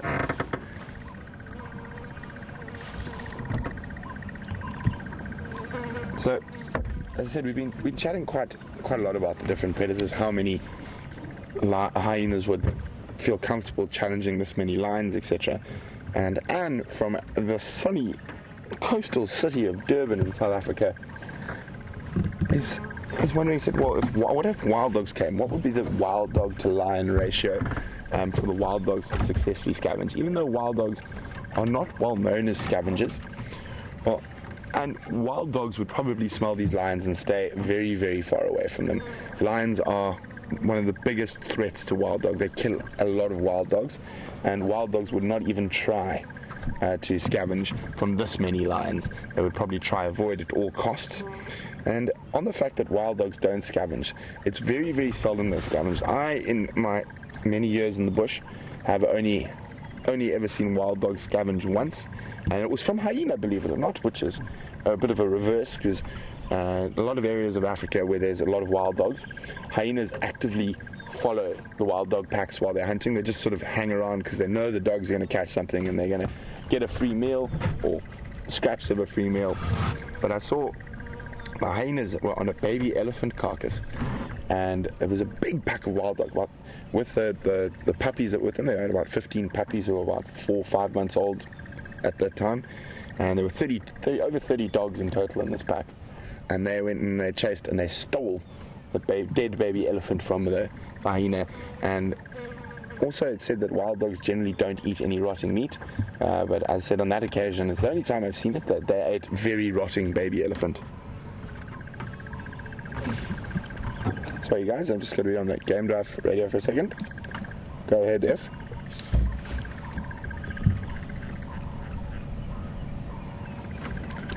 FM, make your way. Only myself here. There are 5 Mnisi, and then that are flat at the moment.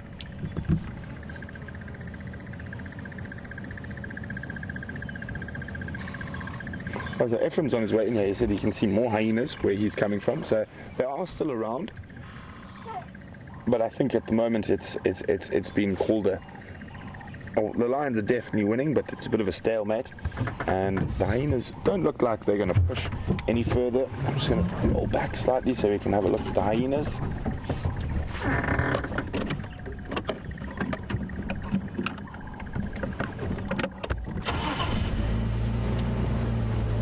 Yeah, so here we go. There are the hyenas. Probably 40 meters, 30 meters from the closest lion, playing the patience game.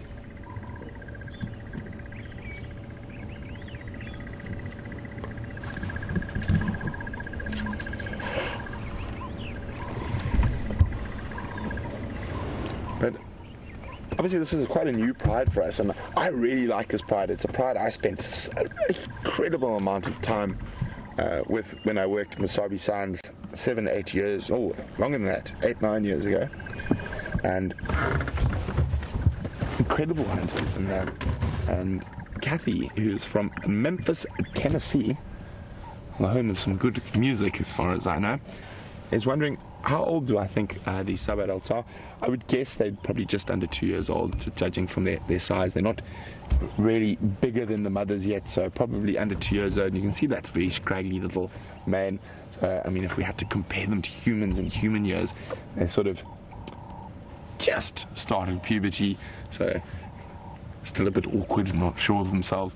But again, still incredibly powerful animals, and will play an important role in the hunting, especially in a pride like this where there's only 2 adult females.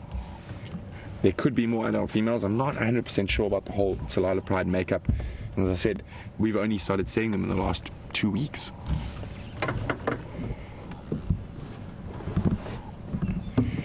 But we were really lucky to be here when the action was on. As you can have a look there, it doesn't look. I think that's about the most movement we're going to get for a while.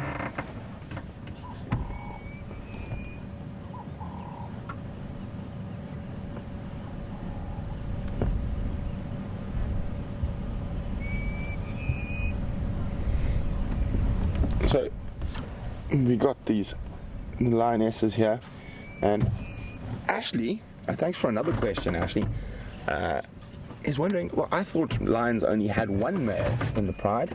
How can there be 3 here? Well, there are actually 4. Actually, I can't see the 4th one at the moment.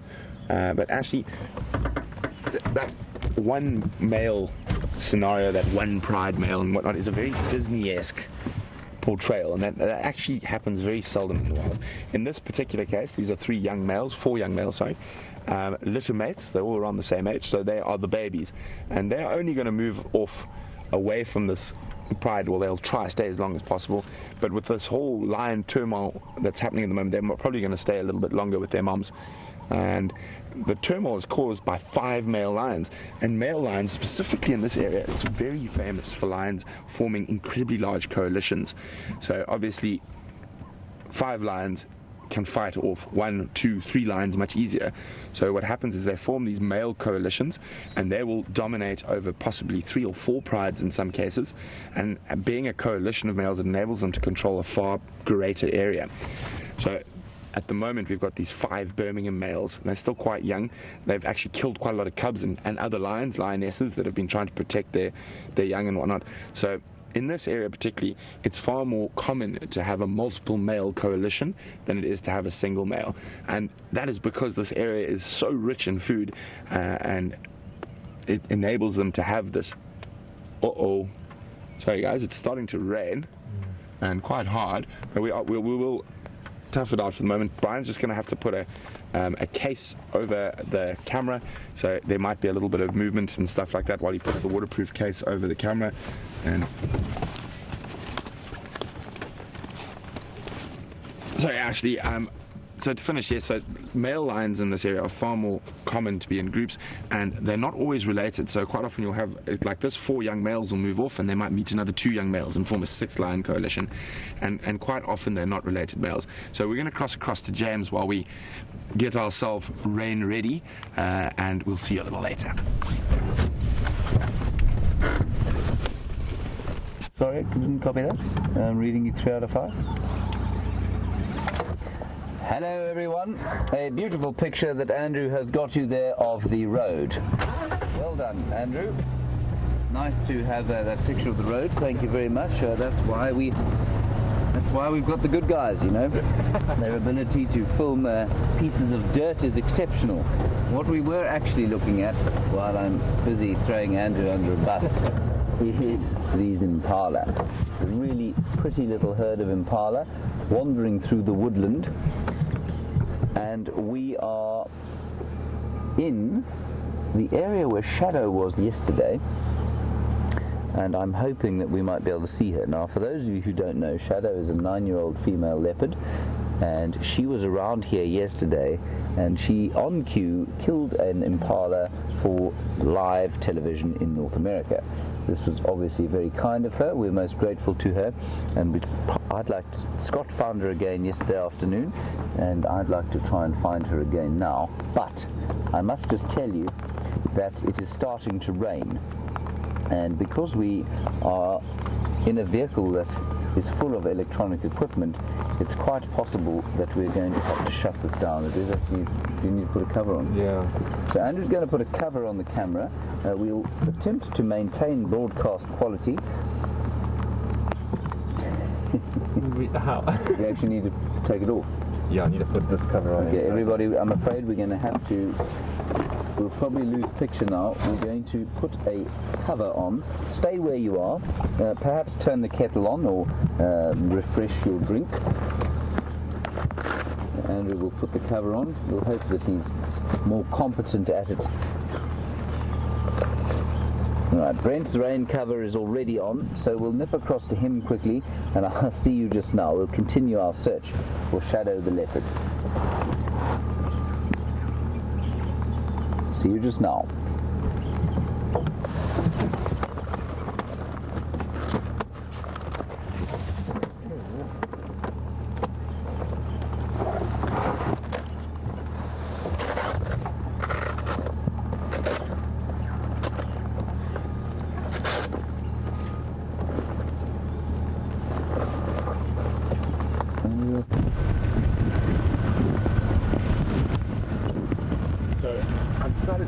Go up here and have a look at these other lions. I have seen the Shimungwe pride before, so let's see if we can ID them. So they were lying around here somewhere when James was with them, so we're just gonna creep slowly. We're right there at the entrance gate to the Sabi Sands, and the wonderful people who do all the anti-poaching and everything all live around here. So they could have sat on their veranda and watched this incredible lion-hyena interaction this morning. Ah, there we go.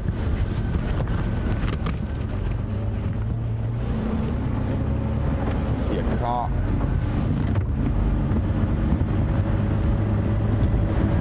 Ah, there they are. Also look quite full. And I mean, I don't know enough about the Tsala pride, but the fact that they're not joining, to me, says they're probably not from the same pride. And when the others walked towards them, contact calling, they moved off.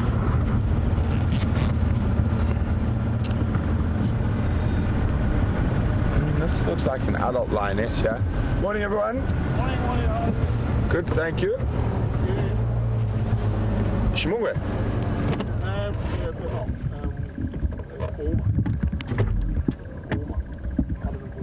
You think it's part of Nkouma? No, it's too confusing. They've got Nkouma and Buffelshoek already, all of them. All of them? Yeah. No, but that's a sticks pride. Ah, mfethu. Yeah, bro. Sticks. Sticks. And then Salala's right here on Nyari. Salala. Is here. 100 meters away. It's confusing. There's lions everywhere and there's dead buffalo everywhere. I don't know which one it is. Right. That side you got two pride, and here we have two pride. And there's Talamati, and there's another one from Manyuleti, I show you Talamati. from Texan. From Texas. Yeah. So here, this is Kuma. Okay. Oh, it's too much confusion. There's too many lions at the moment. That's a good problem to have, though. Let's have a look. Let's see if we think. Hello, lions. Oh, I don't know. I need to go look at all my photos.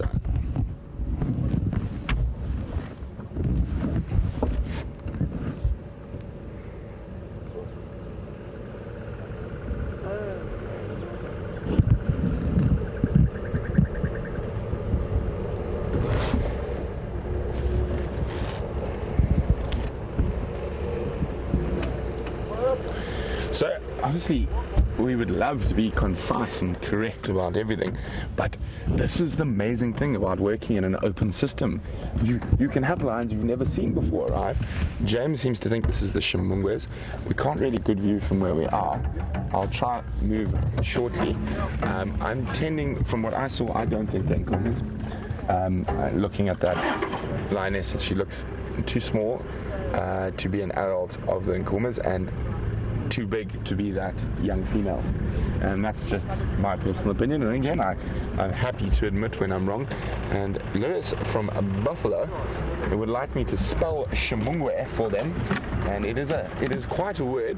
So for those of you, it is a Shangaan word for a batalier, and probably named after a road. And if it is the Shimungwe Pride, they also used to be known as the Castleton Pride, and I used to see them down south when I was guiding in the southern Sabi Sands. But Shimungwe is quite a difficult spelling. I'm going to try for you now. It starts with an X. And you know what we can do? I'll try spell it, and then we'll get James to spell it, and we'll see. James is probably better at this than I am, but Shimungwe is XINGMHUGWE.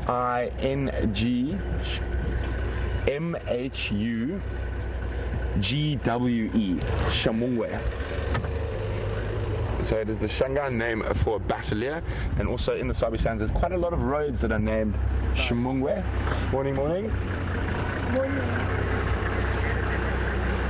You just see the dogs. On Buffelshoek. So there we go, guys. There's an update. The wild dogs have been seen on Buffelshoek, so fingers crossed that they head towards us. 3 adults and 11 babies. They just killed a kudu. Oh wow, amazing! Yeah. So there we go. The wild dogs are doing well though. It's the Investec pack who denned in the Manyuleti this year. The 11 pups and 3 adults, and they've just killed a kudu about 500-600 meters to the north of our boundary. So good to hear that the wild dog pack is well and healthy. And now let's try and figure out this lion conundrum.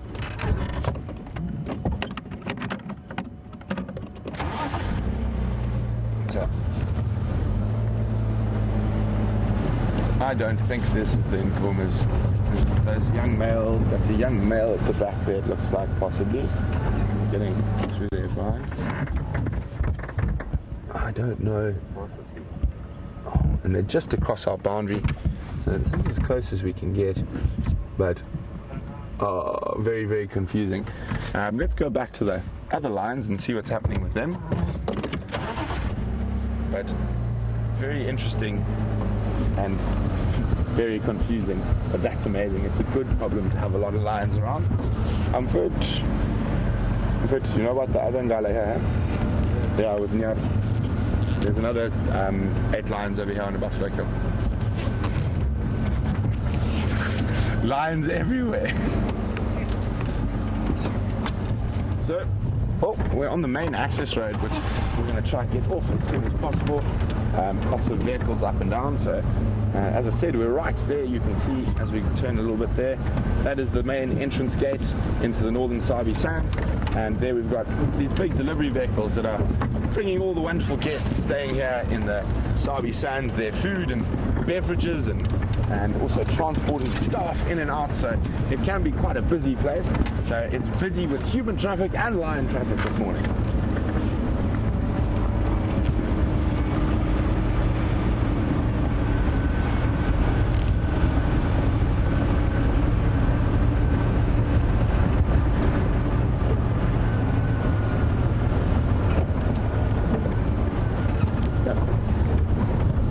Chatting about wild dogs and whatnot earlier, and from San Francisco said, well, the dead baby elephant I mentioned today that I saw the wild dog steal from a hyena, was that the same elephant that wasn't doing so well we saw about a week ago?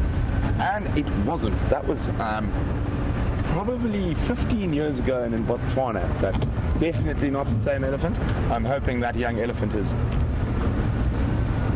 started to get better. Hopefully his mother started producing milk, but I haven't seen that young elephant again. Hello, fat cats.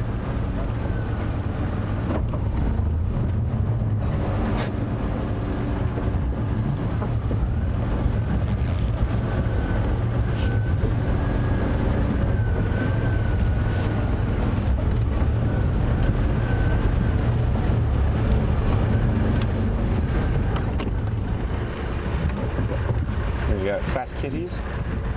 So decided to come have one look. Looks like the hyenas are still sleeping in the same place. The lions are still sleeping in the same place.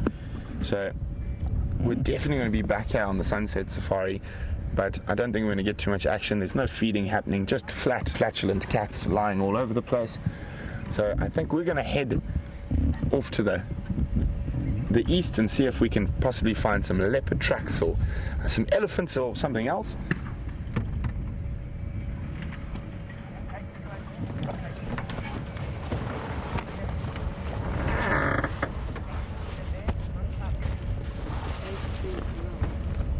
Just give you one last look at all the lions around us.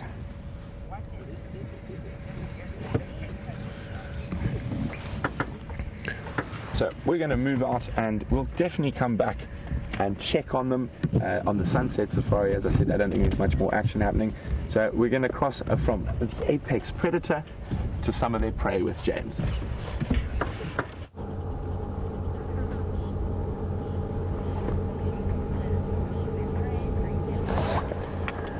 Hello everyone, we're here deep Arathusa. Sorry you lost us a little bit earlier. We were trying to put the rain cover on. The drone commander has been slightly well, you know, it's been a while since he's operated the Sony that he's operating now, and into this woodland has just gone a beautiful little herd of waterbuck, which unfortunately we can't see anymore.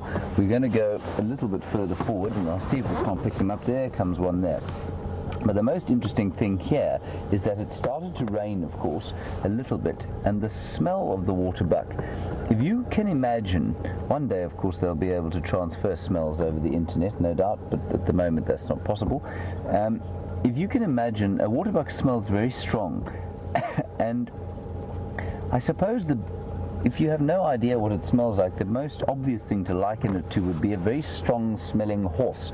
So if you've been into a stable yard and spent some time around horses, you know they have that very distinctive, very pleasant smell.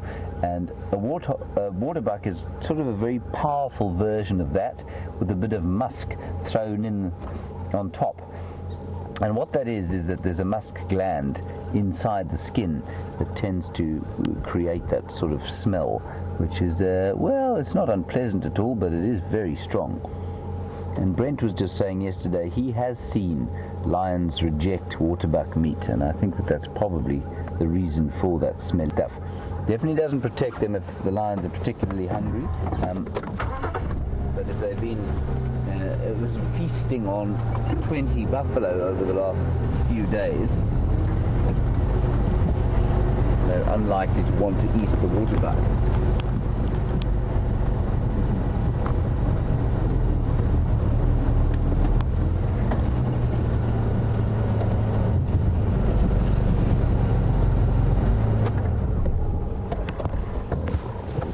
Janet in Baltimore, you've made the comment that you're quite glad that you can't smell what we can smell. Yes, absolutely. At the lion sighting, where you have the mixed delights in the air of offal or stomach contents, rotting flesh, lion dung, hyenas, and just general predator mess. Absolutely, you can be most grateful that you can't smell. But for the rest of it, the bush smells delightful most of the time, and it's a lot of often very subtle smells, and that lovely smell coming off the earth after a little bit of rain is now starting to fill my nostrils and heal the searing and that was given to them by the very powerful and acidic lion dung that we had to smell today. And look at that beautiful impala.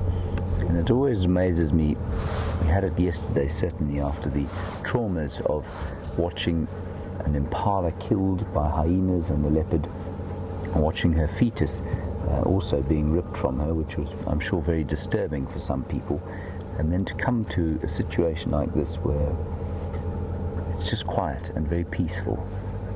In the wilderness, I must find that poem that I refer to quite often but can never remember the words to. Basically just says, you know, the wilderness is a tremendous healer, but just as soon as it will find you, it will kill you.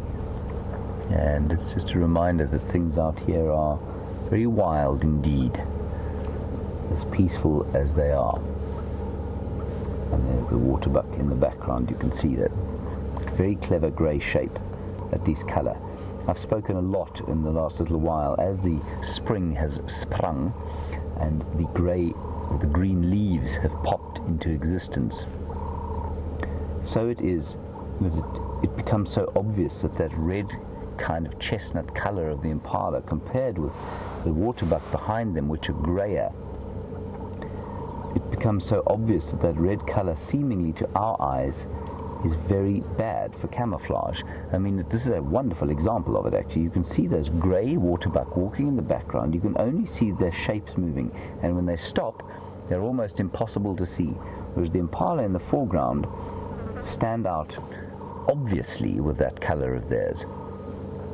And so when people talk about camouflage in animals like impala, I don't buy that anymore. I'm not convinced that their colours have got anything to do with camouflage at all. I think that they, well, I actually don't know why they are that colour, and I've yet to come up with a good reason. I suppose their predators are colour blind to a large extent, so perhaps that green and brown to a predator looks very similar.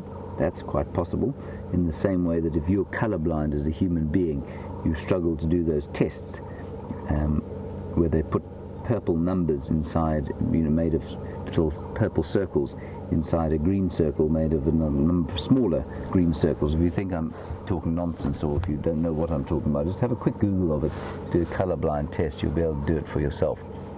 And those purple and green colours for humans look exactly the same if the human being is colourblind. And it is quite possible that the impala's red chestnut colour, which to our eyes and our colour vision stands out, it doesn't do the same with the predators.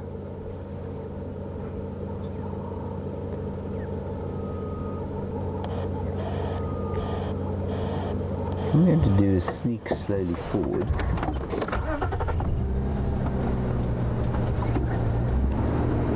Waterbuck and impala are just about to sort of cross the road here.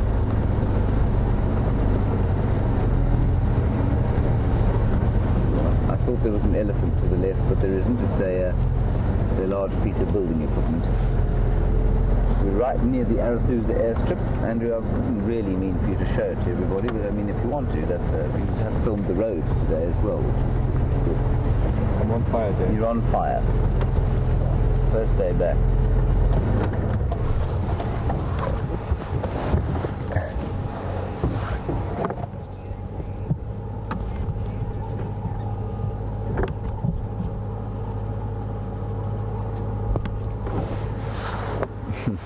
So, we have an insomniac from Connecticut watching, and that's Josh. I think, if I'm hearing the name correctly, the radios are not marvelous at the moment.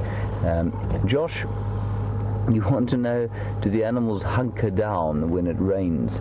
They do sometimes. They do tend to go into thick bush, but eventually, if it just keeps raining and raining, then, you know, hunger and, you know, brings them out, and because they can't actually get any wetter, whether they stand in shelter or not, they will come out and start eating. So initially, yes, I think animals do make their way to what can be described as sort of sparse shelter under some of the trees, and then they hunker down for a bit, but then they'll just come out. The lions get particularly miserable. You find them just exactly like house cats, lying underneath a bush, looking miserable, and they hate to be wet for any length of time. The antelope seem to cope a bit better. Interestingly, when we were still allowed to view rhino, they used to disappear during the rain. We'd hardly ever see them. Where they went, I couldn't tell you. And elephants also don't seem to like the feeling of rain on their skins too much. So they tend to go into thicker bush as well. Good question, that. It isn't raining at the moment. We've had the odd spit. Andrew is still operating his camera with the rain cover on. How's it going for you, Andrew? 50-50. 50-50, yes, okay. Marvellous. Right, let's go a little bit further forward. So I'm just saying, we're near the Arathusa airstrip, so if you do hear some construction going on, they are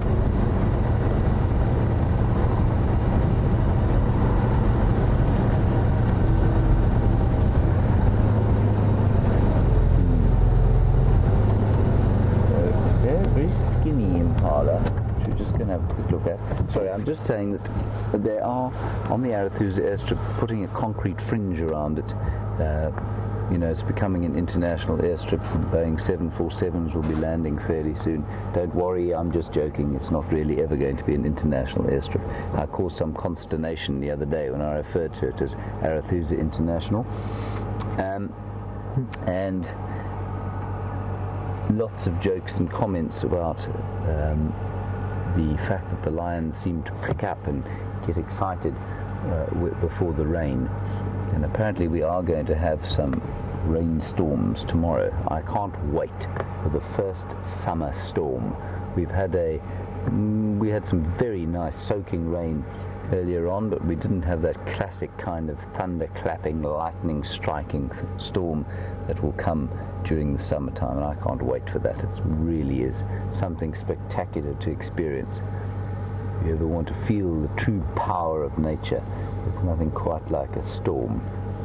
And I'm sure many of you in the States have experienced, on the East Coast certainly have experienced hurricanes.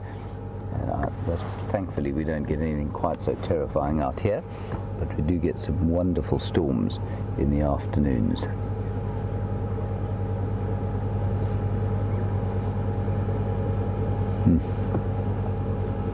So all is at peace. There's a young impala ram, or adult impala ram, feeding through the grass.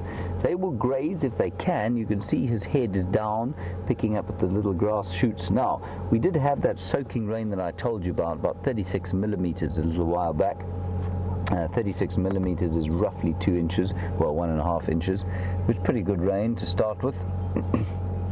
excuse me, and it did cause the grass to flush. And it flushed green for a while, but we haven't had any rain since. And that was about, what, Andrew, about a month ago. And the grass is now starting to go grey-brown again, which is totally normal. But it does mean that the straight grazers like the buffalo are going to now go into further nutritional stress, whereas the browser or mixed feeders like these impala, who can eat grass or browse, they will be fine because the spring flush is in full swing amongst the trees.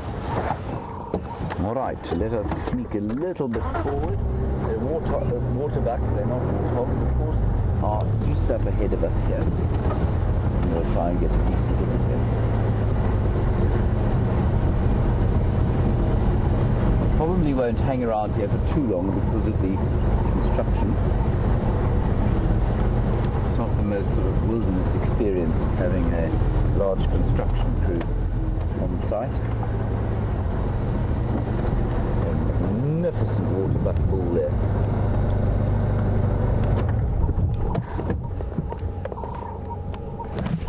Beautiful fellow.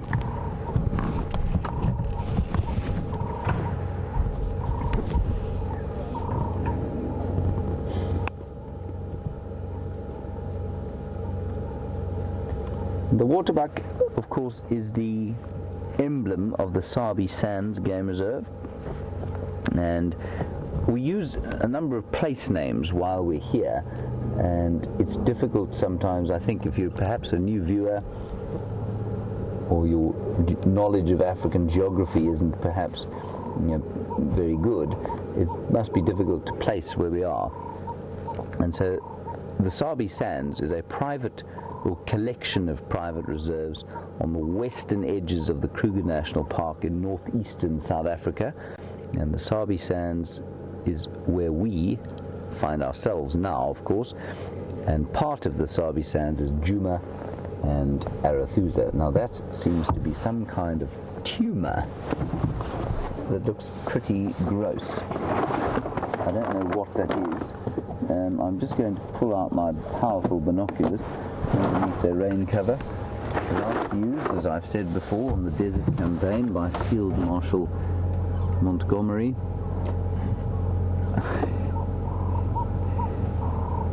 That is just a great big tumorous swelling on the side of that waterbuck's belly. I don't know what that is. It looks like it's quite wobbly. But certainly the condition of the waterbuck would indicate that it's not having a particularly bad effect on him. He's coping with it just fine. And I can smell them again. It really is a very pleasant smell. Do you like it, Andrew, or do you think it's... Yeah, it's not too bad. It's quite nice. It's certainly better than lion dung.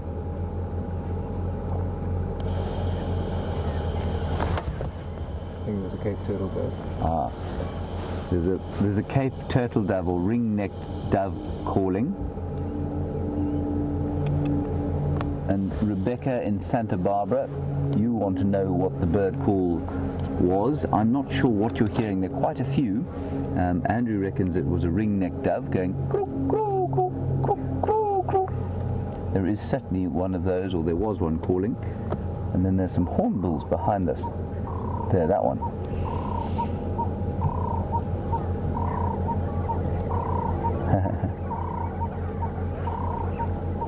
It's a lovely African sound. Well done, Andrew. Ring-necked dove, or Cape, used to be called the Cape turtle dove.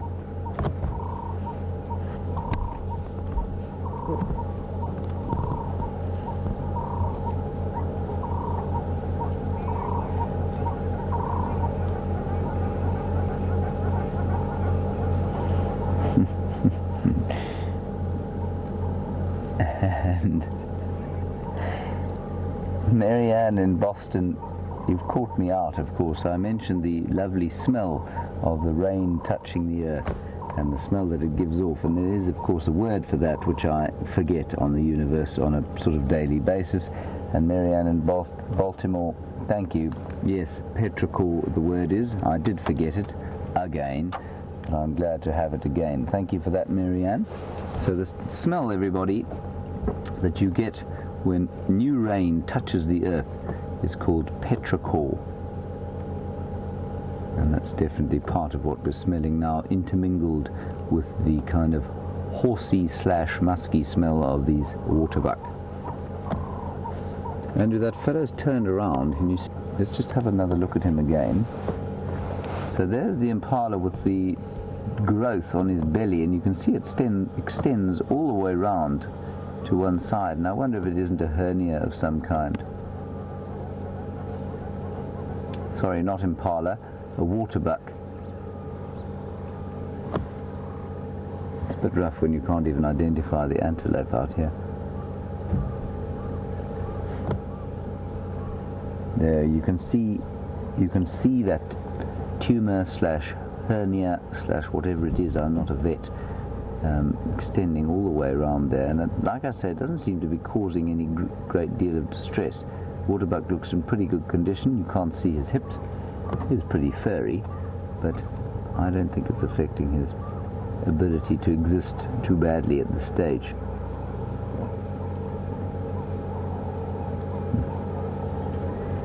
And this other one is getting quite close to us. Now, we don't often have very close waterbuck sightings at all.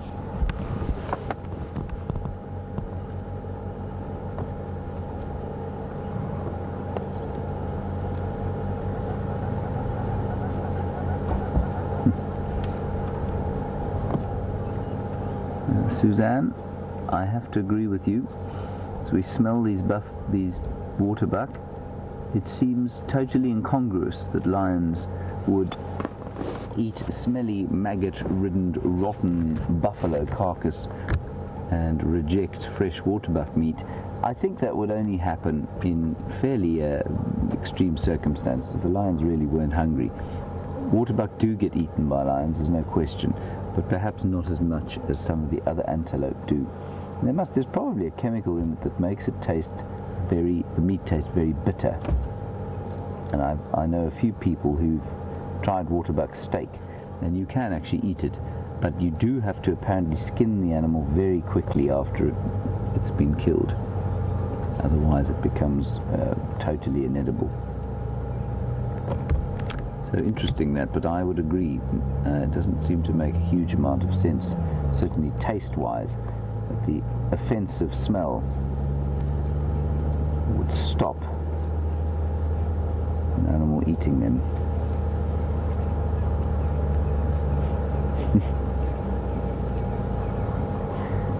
And another question about, I don't think I finished this. I don't think I finished the story the other day. Judy, you want to know about binocular vision. So this is actually quite an interesting one.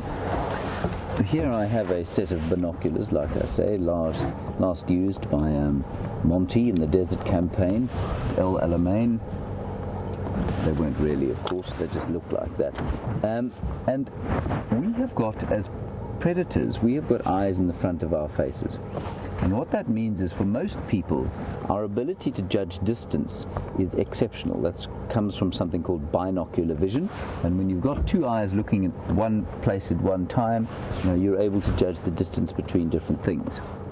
I have a rare condition called monocular vision, which makes almost no difference to my life at all. But what it means is that I don't see 3D in the same way that you or Andrew does. I think Andrew sees in 3D. And so, I don't notice the difference because I've always lived with it. But what it means is, if I go to a 3D movie, for example, and put those glasses on, while everybody else is sitting in their seats going, hoo, ha, hee, I just look at the screen because it doesn't at all, looks totally two-dimensional to me. So my ability to judge distance is not as great as yours would be if you've got normal binocular vision. And I was watching a bird the other day. Birds, of course, have got binocular vision. They have to, because if they're flying, can you imagine the complexity of coming down and landing on a tiny twig and catching it with your feet and balancing, or trying to pick up a fish out of the water as a fish eagle, or pick up a monitor lizard as a martial eagle as it moves along. Your ability to judge distance has got to be absolutely superb. And what you'll do, you sometimes see it with monkeys and you sometimes see it with birds. They move their heads like that, and it certainly helps me with my monocular vision. If I'm trying to judge the distance to something, they'll move their heads around, and what that does is, if you do have eyes looking at the same place, it allows you, it just kind of moves the shapes around and allows your brain to adjust the distance and figure out how far away things are. So next time you see a bird doing that kind of look around like that, what he's doing is probably trying to just make sure that he's understood the distance of whatever it is that he's looking at, and maybe he'll go and eat it. Not so important if you're a prey. I don't think many of the animals, the mammals out here, have got monocular vision other than the primates. Let's sneak a little bit forward.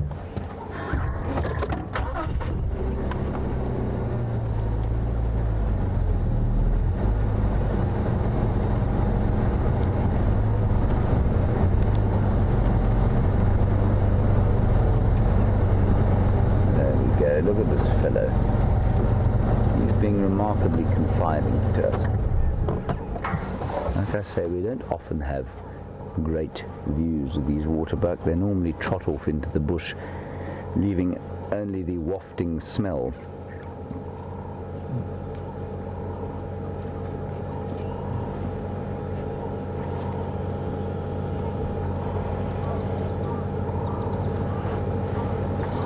And there's some discussion on the tumor/hernia that we've had on the other. I don't think it was this one. Was it, Andrew? Is it this one? I'm not totally sure. I think it's the other one. On the other waterbuck bull. Barbara, you say surely it's not a tuberculosis tumor. Surely only meat eaters get them. Barbara, I don't know. Certainly not. Obviously, I mean, the TB that animals get here comes from buffalo, bovine tuberculosis, and I think you'll find it probably does affect animals like the waterbuck. This one isn't the one that has that tumor. I don't think that's what it is, though. I don't think it is a tumor from TB. I think it's a hernia. I think you'll find that maybe it's from running away from a predator and he's strained a muscle there, or perhaps even scratched the stomach on a sticking up twig while running or something like that, and maybe that's caused an injury. Here he is again. We'll have another quick look and see before we move on and see what else we can find here. Waterbuck took fright at our aerial or antenna hitting a branch. There we go.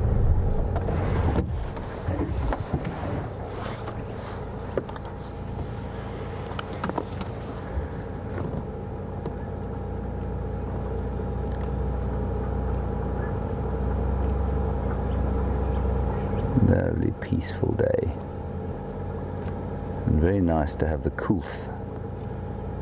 It has been very, very hot of late.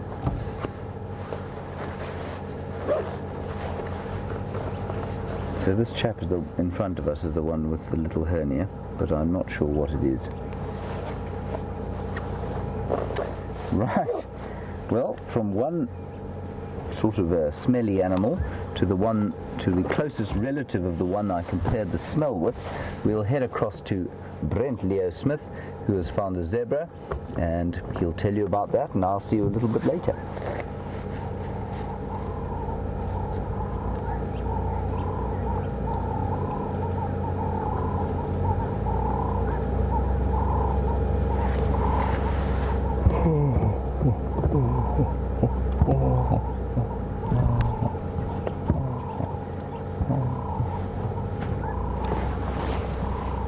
Oh, good grief.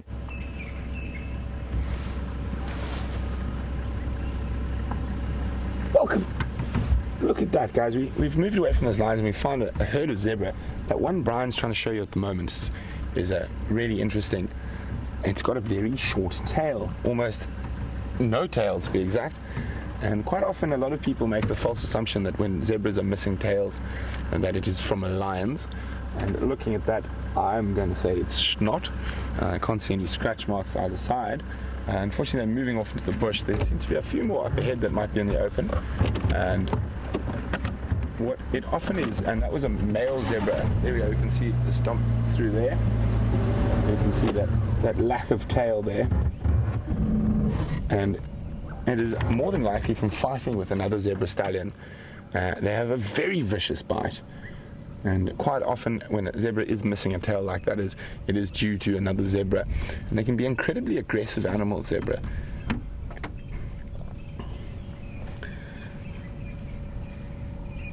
There we go. Off goes Stompy into the thick bush. They're just moving away from the Buffalo's Hook waterhole where I think they've been drinking. There look to be a few more coming up on the right. Nice big group of zebra, probably about 15 to 20 in total.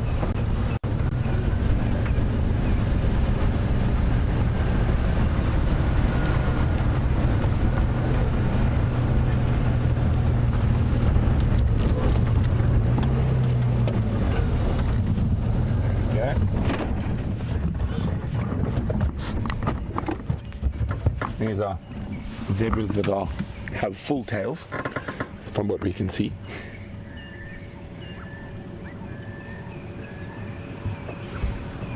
And probably just had a nice quenching drink, or quenched their thirst rather, at the Buffalo's Hook waterhole. And now slowly moving off into the mixed woodland feed for the rest of the day.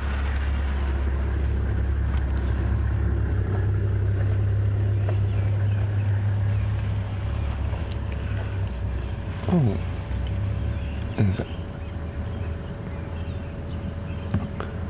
Feeding on that nice little green flush on the edge of the termite mound. See those tails swishing away to keep the flies at bay.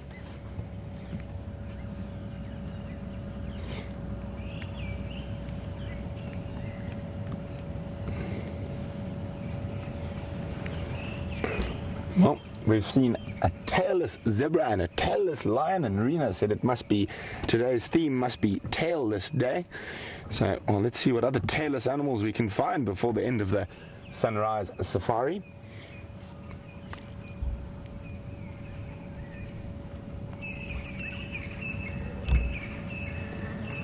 I'm going to let the zebras move off, and we're going to do the same. I've heard a rumor, or not a rumor, I heard a fact about some other animals out there that we're going to slowly make our way towards, and maybe one or two of them might be tailless. And speaking of tailless animals, we're going to bypass some tailless animals now, and it's Aubrey and his guests from Juma who's stopping for a cup of coffee at the Buffalo's Hook waterhole. And so there we go, that's the third tailless animal of the day. I'm going to go through a little dip here, so we might have a little bit of a signal breakup as I go through this dip. Enjoy your coffee, everyone.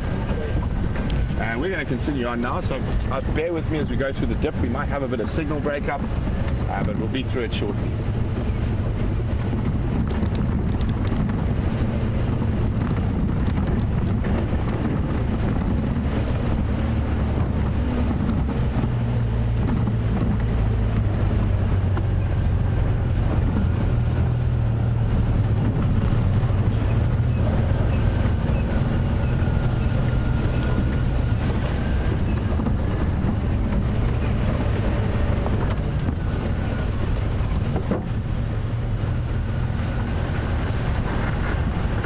So, quite a few of you out there, I'm sure, are horse lovers. And it sounds like Crystal in California is definitely one. And she's wondering about zebra hooves. Like, do they have particularly tough hooves? How do they get filed down when they get too long? So one of the reasons we have to file and look after horses' shoes and stuff is quite often because they are walking on substrates that they're not used to. You know, thick sand can be very bad for a horse's feet. But obviously out in the bush, the zebras who have soft feet probably get caught by the lions quite quickly.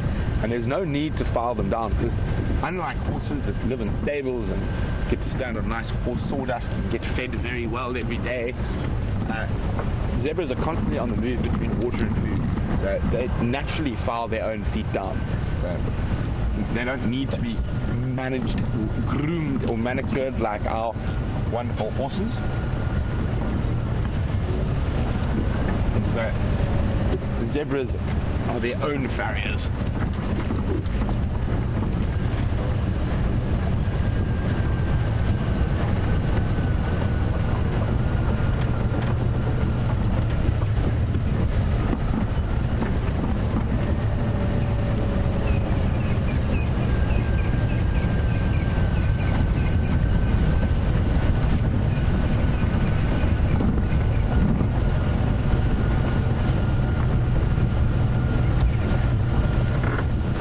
I know it's so great having all you guys out and drive with us, and hopefully it inspires some of you to follow into a wildlife sort of background or career.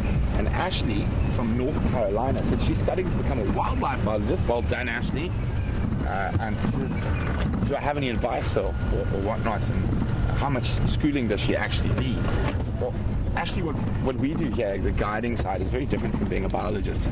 So although in the past I've worked quite a lot with biologists and scientists and stuff on different projects and things, from an actual biology and a studying point of view, I'm afraid I'm the wrong person to ask.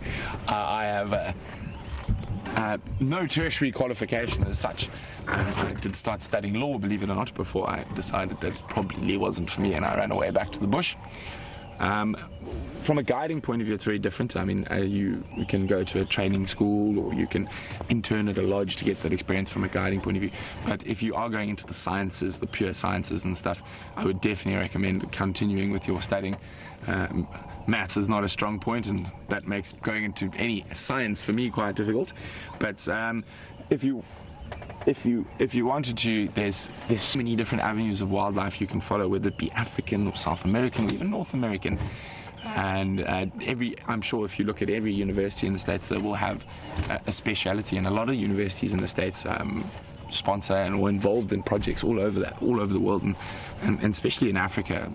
I think University of Florida has got quite a lot of lion stuff out in Kenya, Tanzania, and here. So all I can recommend is probably getting in touch with the right people at the right university. But if you wanted to be a safari guide, that's a very different thing.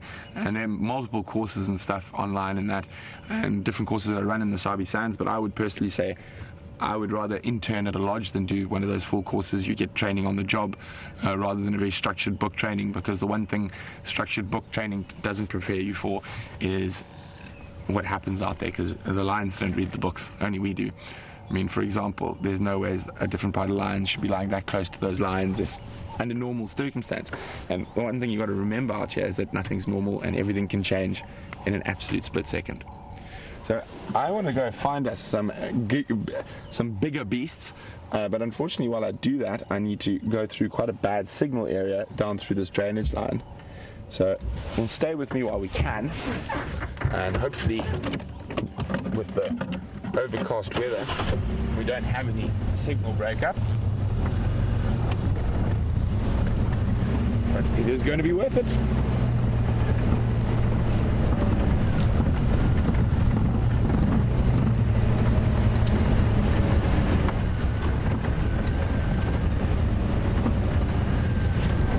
It sounds like from the radio it's raining to the north of us in Buffalo's Hook, quite hard it seems. And unfortunately where we're sitting, it doesn't seem to be any rain.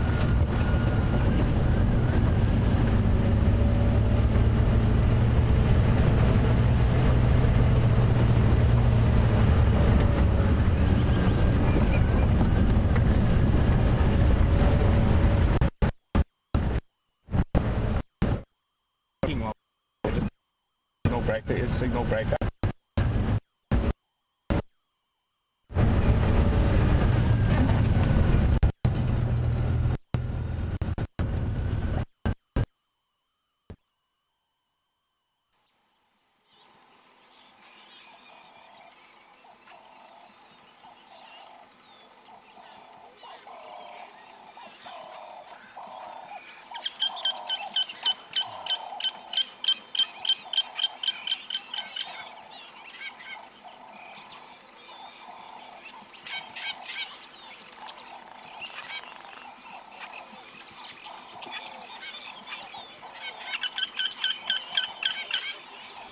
Hello everyone. Being out in the bush and being out there live has its technical challenges. Sorry about that. It is a really well-known bad signal area, so I try to get through it as quickly as possible. But it is worth it. I am making my way towards some animals that I know you guys love. So I had to, if I had to go around the bad signal area, it would have taken me an extra half an hour, and that wouldn't have been any good because there's not that much long left of the sunrise safari, and I want to pack in as much as possible for you guys before we say goodbye.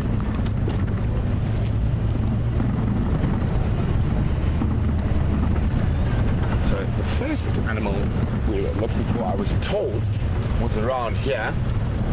And let's have a look. I'm not seeing them at the moment. But mind you guys, keep a lookout. Look for something that's tall enough to poke its head above the trees.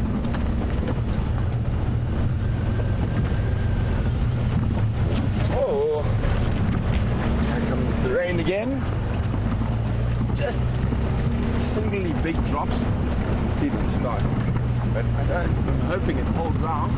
Oh, there they are. And more up ahead. We found what we were looking for. Well, the first animal we were looking for. Big giraffe bull here. Actually, this rain is a little bit more aggressive than I thought it was. I don't know if you can hear the pitter-patter of raindrops upon the canvas.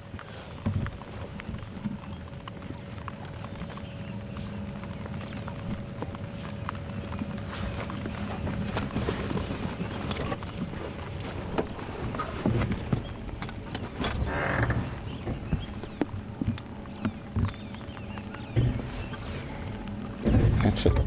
There we go. There's quite a few giraffes around us.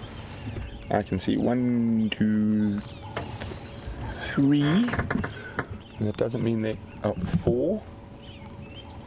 So Brian's on that one there, and then I mean, an incredibly large animal like that. It's unbelievable how their camouflage is. So if we come off to the right there, Brian, slowly, keep coming across to the right, and there. So there we go. Look at that. Isn't that incredible? Oh dear. Hey guys, of course, being out in the bush and being live, we have got a lot of sensitive equipment on the vehicles, and it is now raining very hard, and I'm going to have to try and get us under cover as quickly as possible.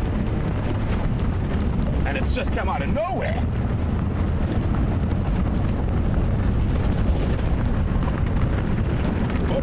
Nearly lost to Brian.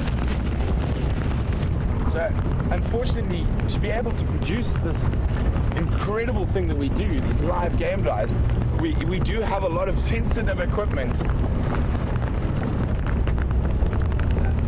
We're going to try, hopefully we can just get ahead of this cloud, but we're going to link across to James while I'm playing the Ferrari driver. Okay, going there. 3, 2, 1. Hello everyone, I'm just fetching you a flower. Stand by 1. I can't really pick it. Well, I could, but the more sensitive of you would complain bitterly, and so you should. Andrew, can you see this flower? Yes, very nicely. This flower is called Ippomea, if I'm not very much mistaken. And it's a kind of morning glory. Just a beautiful purple flower juxtaposed with the greenness of the bush around it. And these flowers are what we call herbaceous, and that means that they don't ever form any kind of wood. They, much like grasses, are always quite soft or herbaceous. Oh, there are a lot more. I didn't need to go so far away. Can you even see these? A whole lot more. This is a different species of, no, in fact it's the same one. It's the same thing. And closed up because of the cloud. They'll open up when the sun comes out again. Very beautiful. And they are only here as a result, of course, of the little bits of rain that we've had this year. like I said, 36 millimeters or 1.5 inches of rain. And much like the grasses, they've got what we call an adventitious root system. That means that the roots are never more than sort of that deep. So they must get water from the surface of the soil, whereas the trees have got a very deep taproot system, and that taproot goes down to the water table, and the trees will then suck water from that, and that's how they flush in the absence of rain. So they react far more to day length than they do to actual surface water, which is why the grasses stay grayer and browner for longer than the trees do. Right, I'm going to climb back into the car, obviously. There's an enormous rain cover here that is covering everything. I've got to find my plug so that I can plug myself in, because take a drive without listening to Tara Dales, well, that's just not an option really, is it? Okay, I'm back, retrieving my radios. Sorry for the delay, and we're on our way.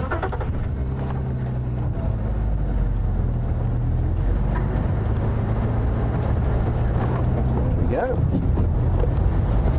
Right, where we are on the I think Brent is probably a bit further north of us where it's raining.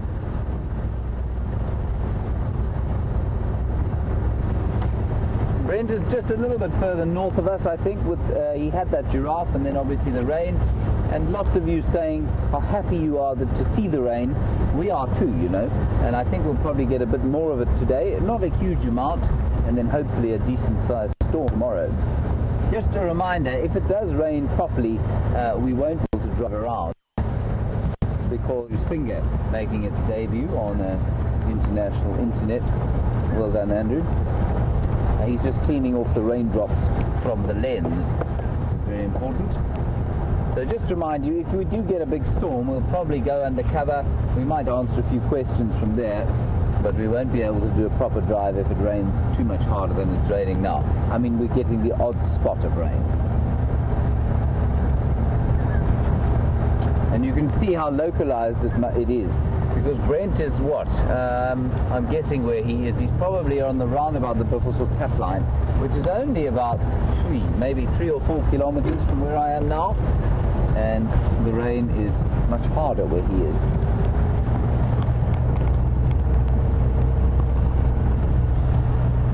Actually, he's less than that. He's around Quarantine Clearings, and that's really not far away at all. That's only about 1 kilometer away as the crow flies.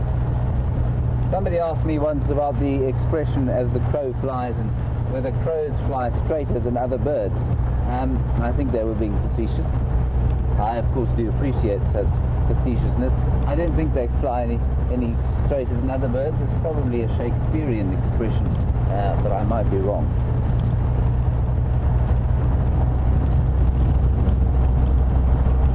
Coming up on another game drive here. It's like the inimitable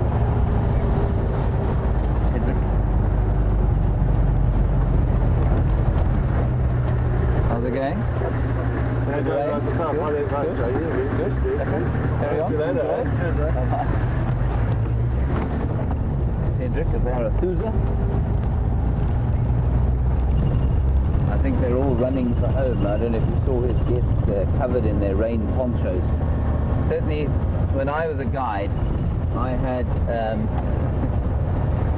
it was amazing how a rain poncho, much like a rain jacket, is basically, despite the fact that we've sent people to the moon, we seem unable to make a rain jacket that is in fact waterproof, no matter what it costs. We can make a black plastic bag that is entirely waterproof and costs 20 cents, but nothing in the way of actually waterproof rain material.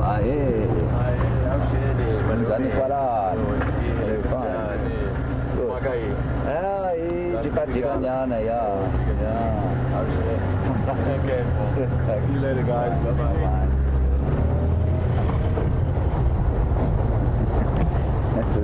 That was Doug from Simbambili. His guests a bit braver than the others we saw, without their rain ponchos on. Yes, it's hardly a deluge, I must say.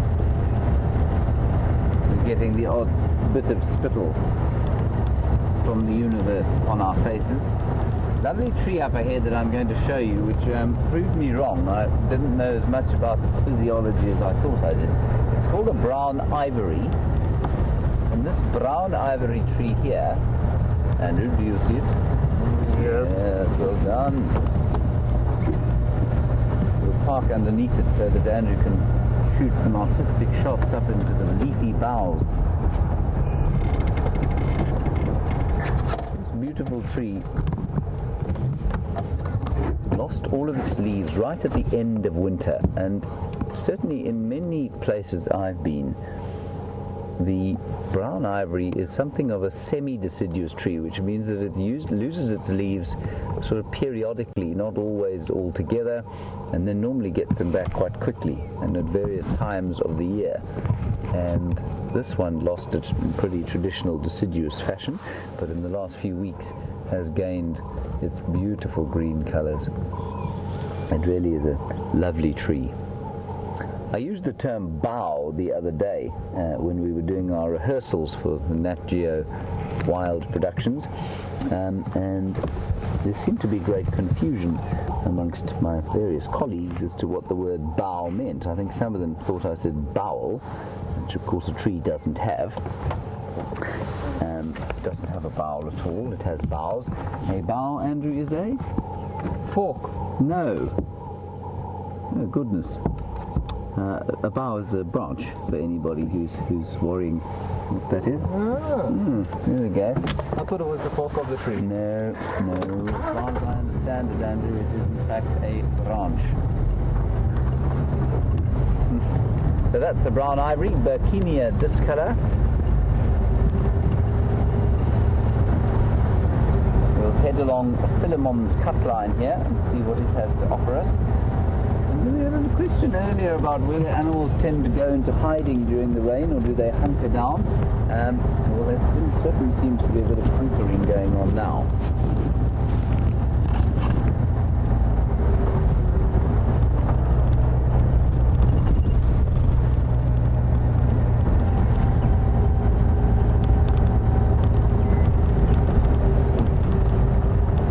And the question from Ashley, who would like some advice on to how to become a wildlife biologist. Ashley, I give a complete disclaimer at the front end of what I'm going to say to you now. So, should you end up in abject poverty one day and homeless on the streets, please do not blame me for it. It depends entirely on what kind of wildlife biology you want to do. So if you're going to go into what I'm doing now, which would be guiding, essentially, you don't need a degree. I've got a degree in biology, but you don't have to have one to do it. It certainly helps, I think, with understanding the processes that go on out here, especially some of the concepts surrounding evolution and physiology in both animals and plants. So it's always a good base if you can do a degree like that. It's a good idea simply because it's a good way to learn to think. But practically it won't teach you about what tree this is and what bird that is, etc., etc. Or certainly mine didn't.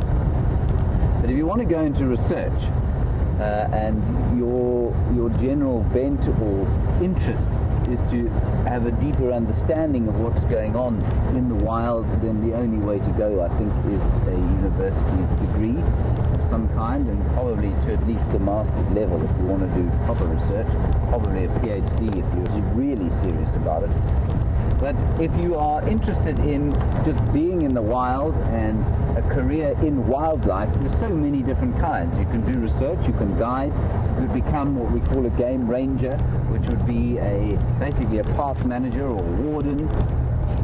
And then you probably don't need a degree, but like I say, if you can get one, it's never a bad idea. But certainly you don't. Brent has very successfully made a career out of wildlife. He doesn't have a degree in biology at all, and he's made an extremely successful career in wildlife.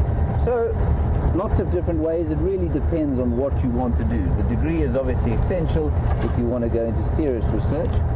And I would recommend it to anybody who doesn't have a biological background, just because it gives you a basic introduction to evolution, which is a hugely important topic. Right, while we're driving along looking at nothing at all, let's go along to a vervet monkey. I'm not in fact referring to Brent Leo Smith. He's bigger than a vervet monkey, but he is looking at a vervet monkey seen just now.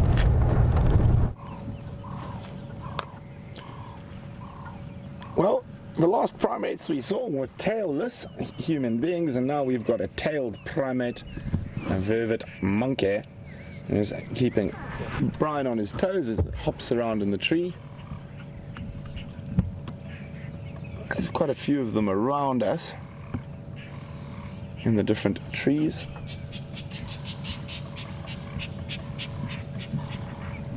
Having a look up. They're feeding off. When we arrived, they were feeding off a baby jackalberry, which is below this. Oh, he's going even higher. And I saw one, where did the other one go? It jumped across to the other tree. I can't see where they've gone now. This guy might be preparing himself for a leap by the looks of things, possibly to that next tree. Oh, splat, bombs away. Good thing we were not parked underneath it. I think we were punished enough with the lion dung this morning. Oh. So it's been such a fantastic sunrise safari. I mean, to start off with lions and hyenas interacting, incredible way to start the morning. And we're definitely going to head back to that area this evening and see if there's any more action. But at the moment we've got a curious monkey who's coming closer to try to look at us, but pretending he's not looking at us. Oh. Little juvenile vervet monkey. Yes, I see you looking here. And below the monkeys, a little bit behind them, is that? Oh, he's on the move again.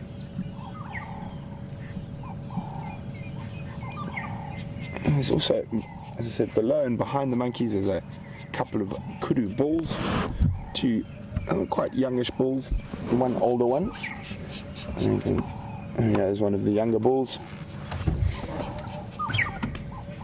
browsing away.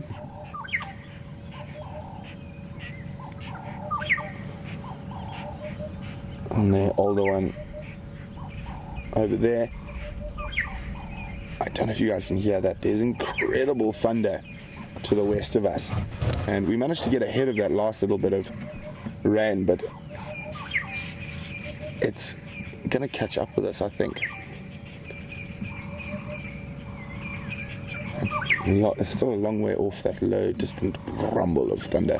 Oh, Brian, African golden, black-headed oil. Sorry, not golden. There, and there.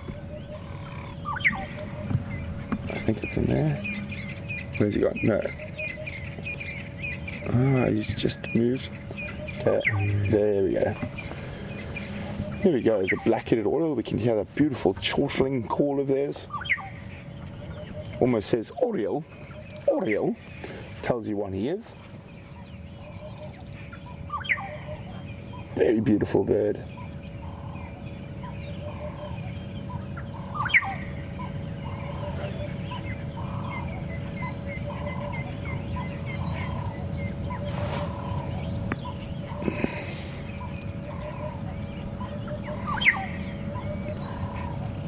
Was there another one just landed? Let's have a look there. It almost looks like there could be a pair of orioles there. Oh, and off it goes. But the kudu are moving off. We've still got these monkeys in the tree to the right of us. And Anna Marie is wondering if these naughty little guys ever sneak into the lodges. They do. And it is a constant battle for the butlers and waiters to keep them at bay, especially off the breakfast buffet. They are known as great thieves off the breakfast buffet, and you'll normally find at any of the lodges in this part of the world that your waiter will always be armed with a catapult. So not only will he serve you drinks and bring your food and generally be a hell of a nice guy, he's also deadly accurate with a slingshot, and that is to keep monkeys and baboons away from your breakfast.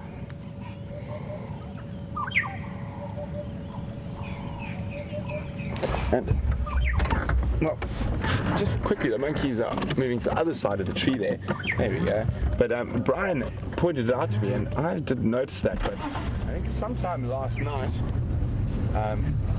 one of the big trees on Quarantine seems to have collapsed, fallen down, so let's go have a look. It looks like the marula, so probably what would have happened is the elephants would have debarked a section after that nutrient-rich cambium there, and then wood borer beetles would come in and they weaken it.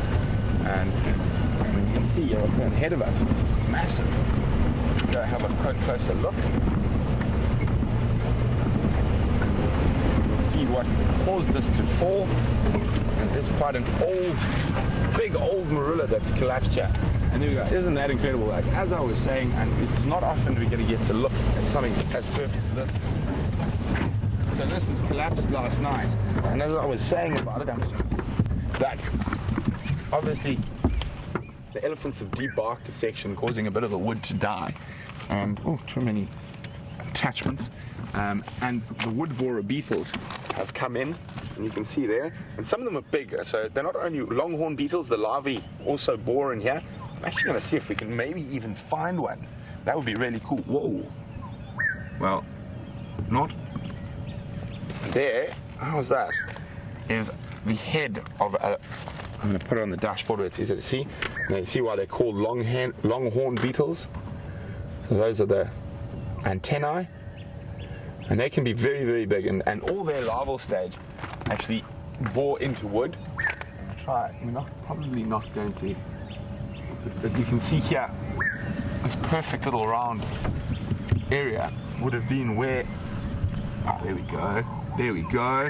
Oh my goodness, it's just a treasure trove in here.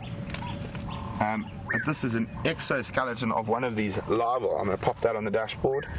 So, these grubs can be big, much bigger than my finger, and fatter. So it's basically a big white maggot. And this particular, one of the giant longhorns, and that's definitely probably from that, the Shangaan name is Mbongo, and a tracker that both James and I used to work with considered these a delicacy. So what you would do is you would find a nice rotten tree that had fallen over like this, and you'd get in there and remove these huge fat white grubs and fry them up. And I had to taste them, and imagine eating a huge white maggot that tastes like bacon, so really tasty, but it has the consistency of snot. So it's quite a strange experience. You taste bacon and it's just slimy and sludgy. It's good also. Really, really cool. So what I was showing here is that you can see they would have bored in, they would have fed, and this is where they would have cocooned in, and you can see they dug a nice perfect round spot in there, and that's where they would have gone through into becoming an adult from the larval phase. So after the borers have come in, to weaken it even more, have a look, there's been termites. Ooh, what have we got here? So we've got termites in afterwards, and I mean you can see how rotten it is. You look at that, and you can see all the borer casings where they've been. Oh, let's get to all the borer casings where they've been eating, and you can see there's different size borers from those giant longhorns to much smaller ones, and then the termites have also come in and started feeding in here. You can see there's a bit of soil that there we go that the termites have formed on. And let me just have a quick look what else we can find in here. And there's lots of these exoskeletons left from those incredibly large borer beetles.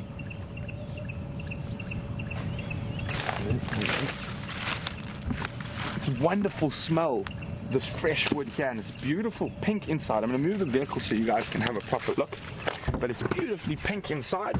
And I don't know if any of you have ever been into a sawmill or worked with a carpenter, when you've got that lovely fresh wood smell that's sort of not piney, it's nicer than piney, it's almost quite sweet. This gives us a great opportunity to have a look at lots of things here. Let me just reposition again so Ryan has all the angles available to him.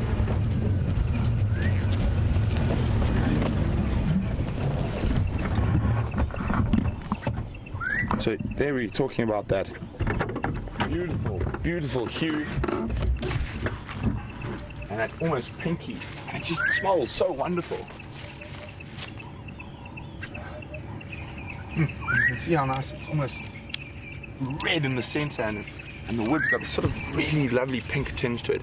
Marula is very soft wood, so it's not very good for carpentry and things like that.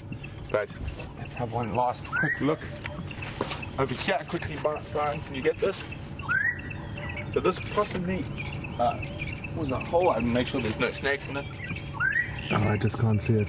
You just can't see it. But what we will do is we will come have a look at this later. I'm going to try one last quick, hopefully not too rotten yet. But we'll definitely come back, and we've got such an exciting sunset safari planned for everyone. We've got lions on a buffalo kill, hyenas all around them. But I definitely think we should definitely revisit this tree. I think there's a lot more stories this tree has to tell. So thank you very much, everyone, for joining us on the Sunrise Safari, and what a spectacular way to get back into the swing. And from James and myself, I hope you guys have a fantastic rest of your day. And from Brian here and Andrew on the other vehicle and Tara in Final Control, we'll see you on the Sunset Safari.